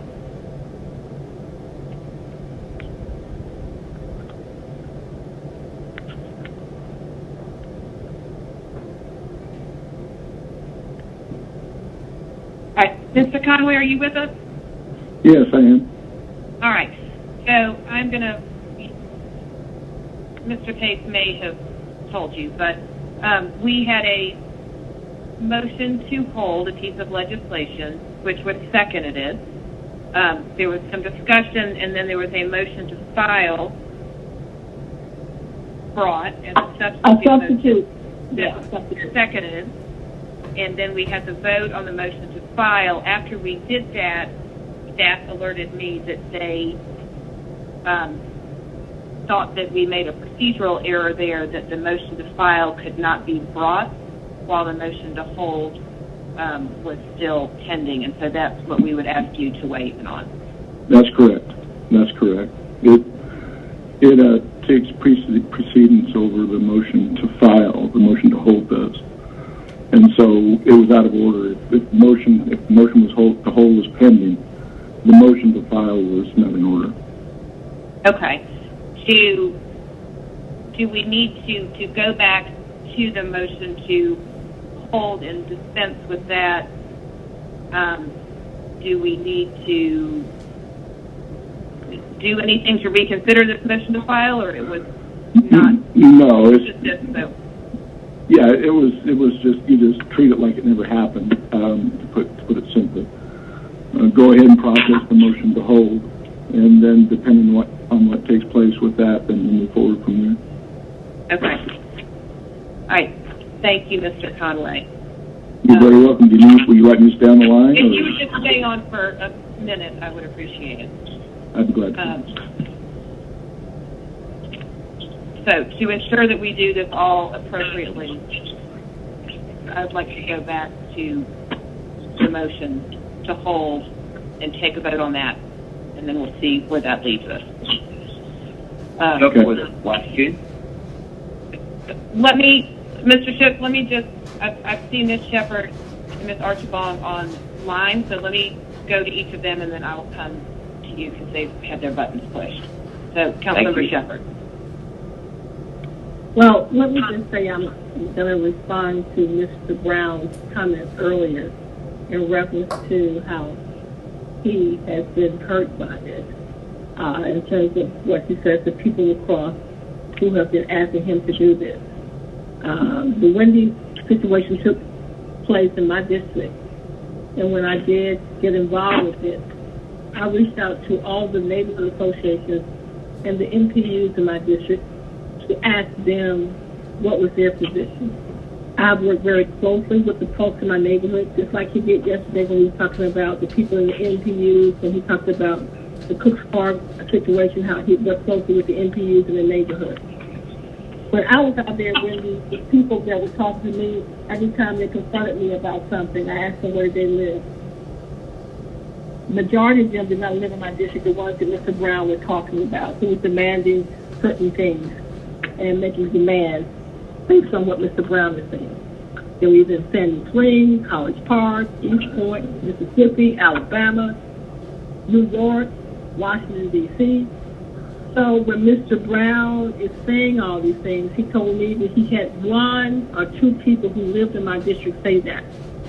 But again, I was very closely interacting with every neighborhood surrounding the Wendy's, from people down to Joyland, to High Point State, the Pittsburgh community, the Atlanta South Side. So I was actually interacting with the leaders of our community. And so when Mr. Brown said that there was another position on that, I even interacted with the Brooks family and tried to negotiate some some concerns in reference to the Brooks family in terms of Mr. Rayshard Brooks. So, Mr. Brown, I hear you, but I also want to say to you that sometimes you and I can be on different places in terms of this. Your legislation today, you even amended your own legislation to change it, which based on what you amended it to, which was supposedly the paper, was an entirely different piece of legislation. So I'm trying to understand why is it such an issue that we would have to file this paper when you actually amended your own paper. I also would like to say that we never got input from the administration. There was a lot of questions about this paper in terms of the legality of it. You interacted with folks about that. I think that's why you changed the paper. So again, for me, for you to say that you're disappointed, why do we need to hold this paper as opposed to filing it when you're going to introduce a new paper and your paper that you substituted, you're trying to substitute, literally change the whole paper? So I don't understand why you're offended by the fact that we actually voted to file this paper. So I hear you. Just like you say, you're hurt or you're concerned about things and how people have acted, Councilmember Brown, so am I. I have concerns for my community. I interact with my community. So at this point, we may be on different places. And that's what happens sometimes as a council member, is that we don't always get to the same point. And so I hope you don't take this personal, but that was not against you, but I just didn't support what you were doing. So, and for you to make it appear as if this is something that was hurtful to you, I've been in places many times, Mr. Brown, where I didn't win my case. And I said, you've got to move on. You can't just, you got to let it go. So I'm hoping that you will understand that. This is not personal. I don't take this personal. I just don't think that this is the right position at this moment. So thank you. All right, Councilmember Archibald.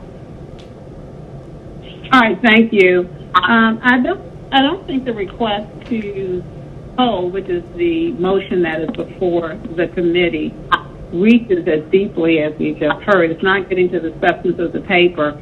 It is frankly a request from the author to say, hold this.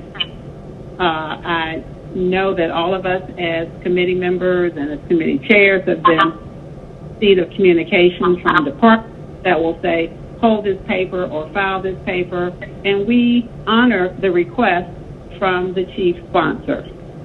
And so this is simply a request from a colleague. It transcends the concerns around we wish it were different, we don't support the paper, we did not agree with whatever the background information is, not have a lot of compassion for what has happened over in District 12, but this paper, as I understood it, is a citywide application. But to stay on my point, this is not about the material or the substantive component parts of the paper.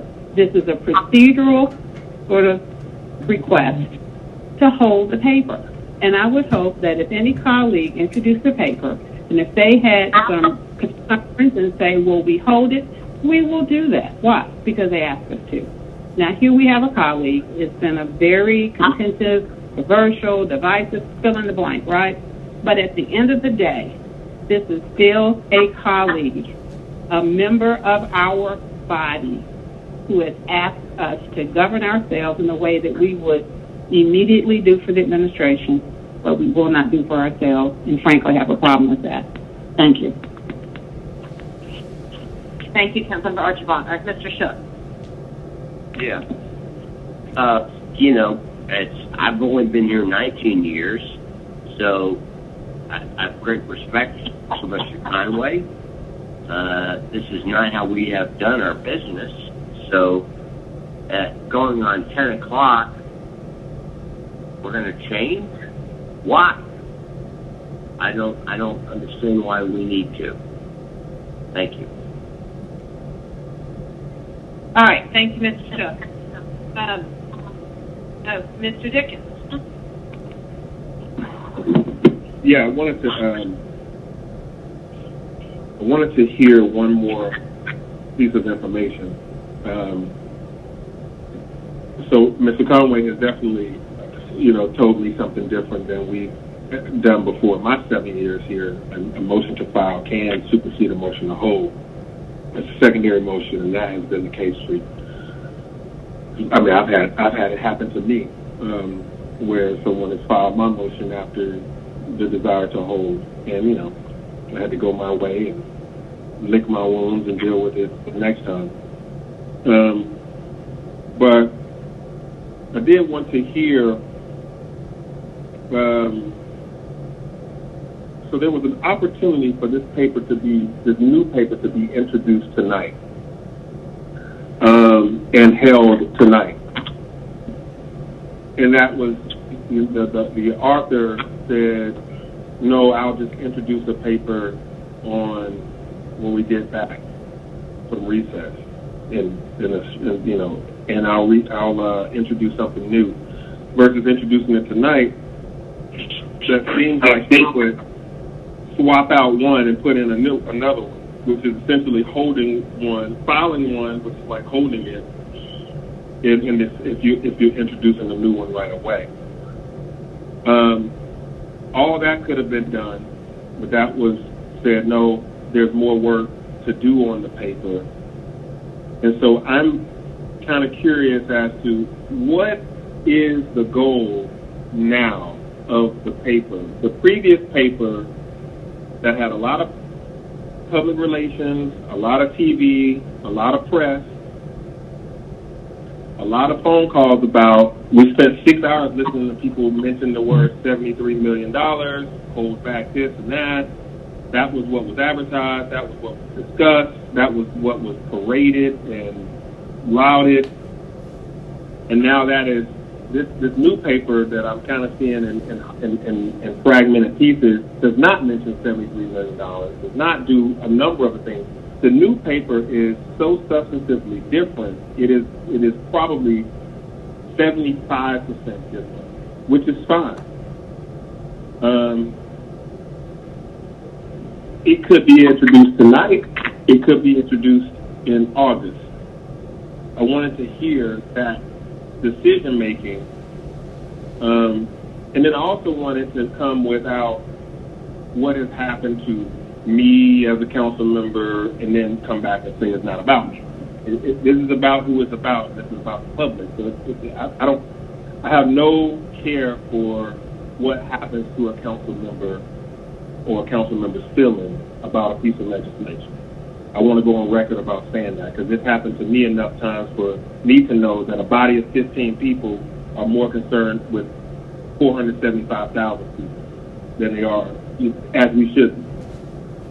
So I'm trying to get to the substantive fact, and if Mr. Brown is still on the phone, Madam Chair, I would like to hear about that, because I think what he's trying to achieve by asking for it to be held could be achieved by him introducing something that seemed like it was a different policy, but still something in the line with what he was aiming to do 2 weeks from now, and it would save some of this stuff that he's trying to save over the next 2 weeks.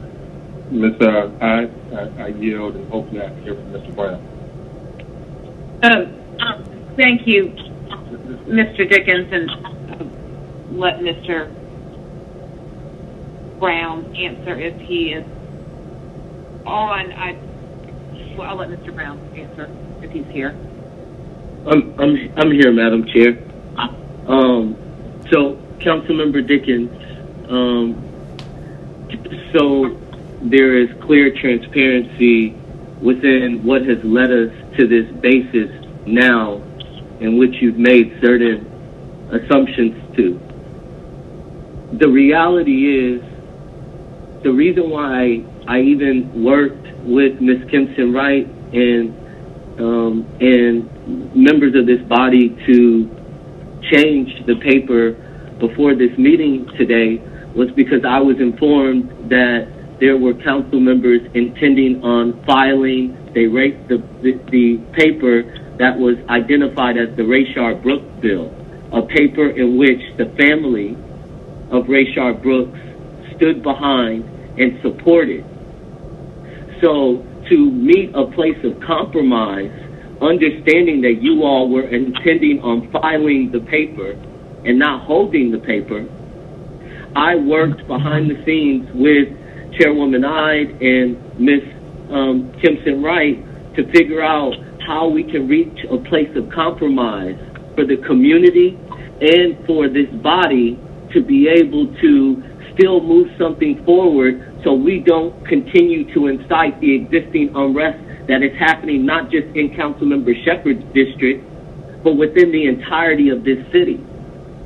So I did it as a measure to reach a place where we can all find common ground, where we can work together as one unified voice to move something forward.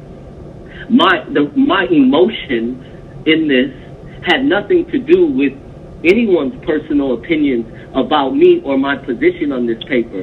My emotions had everything to do with the fact that this body voted to file away the voices of the people that, like you stated, Councilmember Dickens, called in over 40 hours of public comment asking you to support and pass the Rayshard Brooks bill to address the unrest in this city when we look at reimagining public safety. So knowing that you all were against it, even after the 40 hours plus of public comment and social media and publicity campaigns as you stated it, knowing you still were not listening to the people, knowing that you were still not taking into consideration what people were begging and pleading you to do, I said, you know what, let me reach a place of compromise and let's try to make this work so that everybody can stand behind this. So I made the substitute, and I changed it hoping that we could bring it before this body and that we can, hold it to move it forward or to figure it out. I had no idea that because it was changed so much that it couldn't be considered. I didn't know that. That was never brought to my attention when we made these changes because we had made them so last minute to try to resolve not filing away a paper called the Rayshard Brooks bill, in which the family of Rayshard Brooks was supporting, that lost his life here in the city of Atlanta. So out of respect for the family, out of respect for the citizens, the residents, the community, the organizers, the protesters that have been rallying 90 days in this city, I had simply asked, can you hold the paper while we adjust it to reach a place of compromise with the community? And personally, I didn't think that was a lot to ask. And regardless of what experiences you may have had in the past, this is completely different. We're talking about a life that was lost. Not someone trying to push a piece of legislation within their own political agenda. This is a life that we lost in the city of Atlanta, in a paper that the people asked for. So it was me trying to help, trying to reach a place of compromise. And Councilmember Dickens, I reached out to you. I sent you text messages. As I was gathering this and trying to change this, I was trying to speak to you so you understood it. I understand you were on a call and you couldn't speak with me when I reached out, and that's fine. But this is not personal for me. And my emotions are in this because I've been on the front line. I've been protesting with the people. I've been out here working with the Atlanta Police Department and the Atlanta Fire and Rescue Department to keep the protests peaceful so they don't turn into riots, so that we don't continue to lose lives in this city. So yes, I'm very emotional when we're talking about the voice of the people that we're filing away, the voice of Rayshard Brooks' family that we're talking about filing away. So yes, did I want to make this change? No.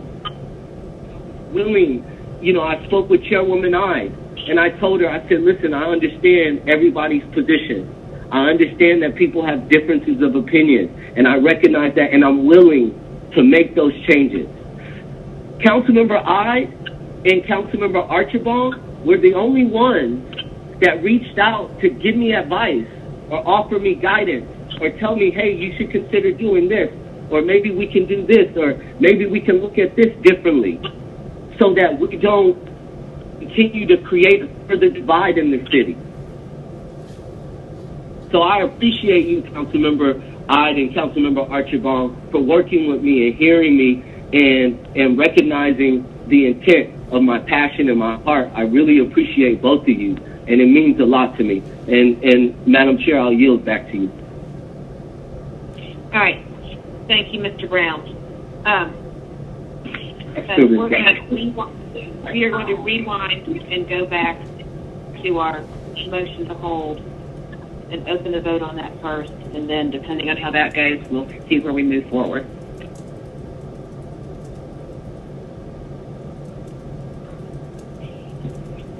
The vote is open.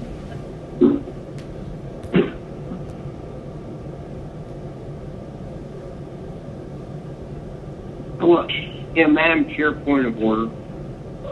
Yes, Mr. Shook. You know, Mr. Conway has, suggested how in his pristine Robert's Rules laboratory this works. I'm simply saying that in our 19 years, this hasn't functioned this way. And in the past, he's been very cheerful to recognize that our customs prevail. Why is this different? Well, Mr. Shook, my understanding is where Robert's Rules of Order actually speaks to an issue, that we follow that, and then we may have customs that, where there is a gap. And I understand you've been here longer than I have, but when I've spoken to the parliamentarian about that, I think that if we're going to do something contrary to Robert's Rules of Order, then we need to put that in our rules or codify that. And we have a parliamentarian now who has raised the issue with it. So, well, that's fine, but he has said in the past, our customs prevail. 19 years? We've been wrong 19 years? Please. Is Mr. Conway on the line? I don't know if you say, okay, Mr. Conway, can you, speak to this issue of where we may have customs, but how that has an interplay with how our, rules are set up of what's in the code, what's in Robert's Rules, what's in our rules, and what's just a custom. Sure. I guess I need to introduce myself for the public. Dennis Conway, parliamentarian for the Atlanta City Council. What is transpiring this evening for my work in the committee is brand new as far as how you have handled things in the past. So when I joined the meeting, I was asked a simple question: which has higher rank, the motion to hold or the motion to file? And I answered the question.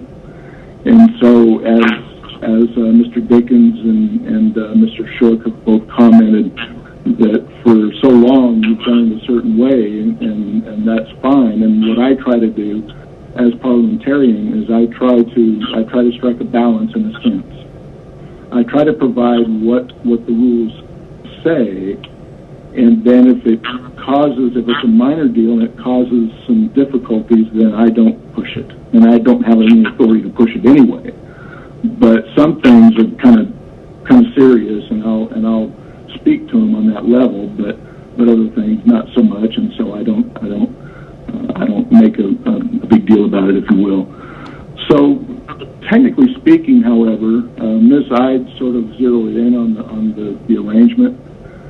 What parliamentary procedure provides is that custom does have a place. And when an organization is doing things a certain way, then that's just how they do it. And if the rules speak otherwise, then custom governs until someone raises a point of order. And if the point of order agrees with the rules and disagrees with the custom, then technically speaking, the rule governs. So I'm coming in brand new on your committee work and the way you've handled the motion to hold and the motion to file in the past. I just spoke to what the rules are with that question being provided for me cold, and that's my counsel. That's my advice. I don't have any authority in the meeting. It's mine to provide parliamentary advice, and then the chair and the committee, in this case, will decide how to move forward from there. Okay. Thank so, you, Mr. Conway. Yeah. So thank you. The motion is to file then. Well, Mr. Shook, I disagree with you, and I'm chairing this meeting. I mean, Section 2.94 of our code says, except as otherwise provided by this division, the proceedings of the council should be governed by parliamentary proceedings as set forth in the most recent revised edition of Robert's Rules of Orders, and we don't have a specific rule of council that is contrary to that. So I believe that we need to follow Robert's Rules of Orders, but we have not put it in our rules. If we want to put it in our rules, we can put it in our rules.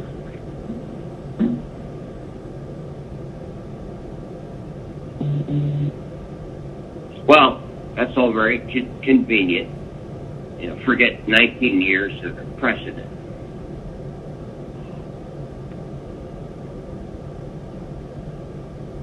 Well, I don't know what to say. This council staff notified me that they thought that they had allowed a procedural mistake to happen. We called Mr. Conway. I've looked at the code and the rules. Mr. Conway has spoken, and I think we just need to proceed along the rules of Robert's Rules of Order. And if we want to spend our recess all looking at Robert's Rules of Order and the rules of council and talking to Mr. Conway about what changes we should make, you know, that sounds like a lovely second half of July. Madam Chair, this is Mr. Conway. Yes, Mr. Conway. There is an option as far as the committee itself making the final decision on how to proceed. You would make a ruling as chair, and if someone wants to challenge the ruling of the chair, it would be seconded, and then that would be voted on. This is just a procedural observation, as there is debate and discussion regarding what procedure, how procedure ought to be followed. And so I just thought I would provide that as information for you and the committee. Thank you, Mr. Conway. Okay. You know, and I just say, Mr. Shook, this is my first year chairing this committee. I'm a rule-oriented person. I don't know what somebody did 19 years ago of whether committees have always followed Robert's Rules of Order or not. I'm just trying on this sticky vote to do it by rules that I can point to. Okay, so not 19 years ago, through 19 years, but your point is well taken. All right, Mr. Westmoreland. It's 9:56. Okay. You weren't trying until right now, but thank you. All right, Mr. Westmoreland, did you have your hand up? Not right now, Madam Chair, thanks. Okay, Councilmember Archibald. Motion to adjourn.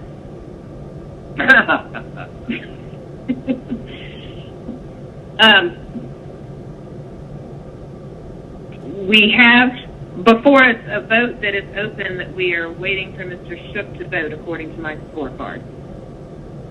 And the motion is to hold? That was the motion that is back before us, was the motion to hold. All right, thank you. I'm a nay. Okay. All right, the motion did not carry. There were 2 yeses that were Archibald and I, and 5 noes. So does anybody have a motion now? Motion to file, Shook. Second, Shepherd. Okay. And Ms. Shepherd, do you want to speak? No, I don't need to. Okay. No.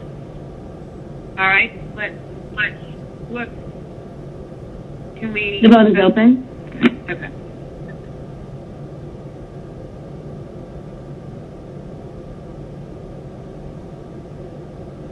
All right. The motion to file was favorable. 5. Whoops. The motion to file was. My vote got switched, staff. My vote should be a no. I don't know what happened there. Can you move that? We're updating the actual recommendation and the vote.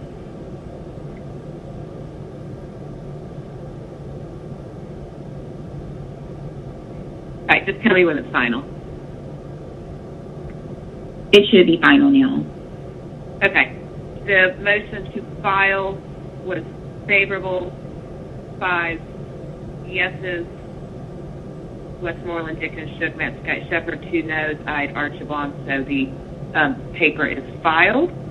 And we have Councilmember Westmoreland and then Archibald. I'll be brief, Madam Chair. I appreciate the opportunity to talk.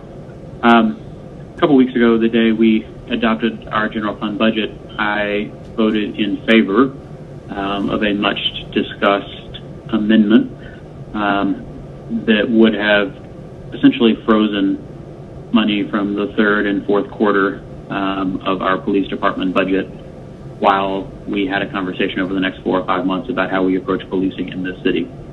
And if no additional action by council was taken, that money would have reverted back to its original allocation as being a part of the police department's budget. I voted that way. I would vote that way again. I have concerns with the paper that we just voted on because it would pull $73 million from various general fund accounts, not necessarily the police department, but from a number of accounts across the city, and stick it in a fund. And there is no reversionary clause here. And I struggle with taking that type of action without having the conversation over the next 4 months about what policing and public safety should look like in this city. And based on the fact that this would be pulling from general fund accounts that includes any other host of departments that operate throughout our city. I will also say that having reviewed the substitute that was presented earlier this evening and will be introduced as a personal paper on August 3rd, I am wholeheartedly supportive of that paper. I think, in fact, I would love to have a conversation about what the definition of appropriate is, because in the caption it discusses determining an appropriate amount to be reallocated to address community programming, social services, and non-policing initiatives to empower Black and brown communities across the city of Atlanta. That is exactly the type of work we should be doing. I look forward to that paper being introduced on August 3rd and coming to this committee on August 12th for discussion. That is not what the paper before us right now did. And I think, given the budget that we just adopted on June 20th, it would have been really problematic to pull $73 million with no reversionary clause and not a clear framework or timeline or understanding of where that money would come from and how that money would be spent. So I look forward very much to the conversation a month from now on this new piece of legislation, because I wholeheartedly support what it's driving toward, and that's not what was being driven toward with the paper before us right now. So thank you. All right, Councilmember Archibald. Motion to adjourn. Second, Westmoreland. All right, I had told Mr. Brown that he could speak, but he can... No. Westmoreland will withdraw his motion in a second. Do I have to withdraw mine?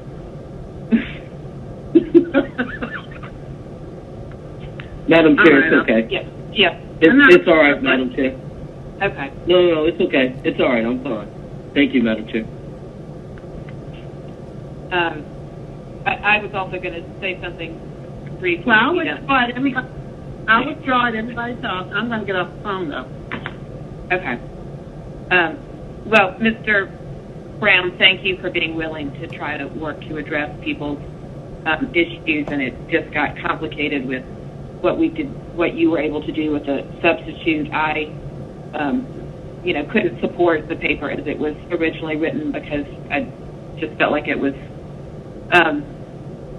we had just been through a long, drawn-out budget process, and it was going to create budget issues, but I would have liked to have allowed you to have the Rashard Brooks bill paper alive while you worked to introduce a substitute in August, but I look forward to seeing what you are able to bring back forward in August for us all to consider. So thank you, everybody, for your time in this very long meeting today, and we will adjourn as requested by Councilmember Archibald.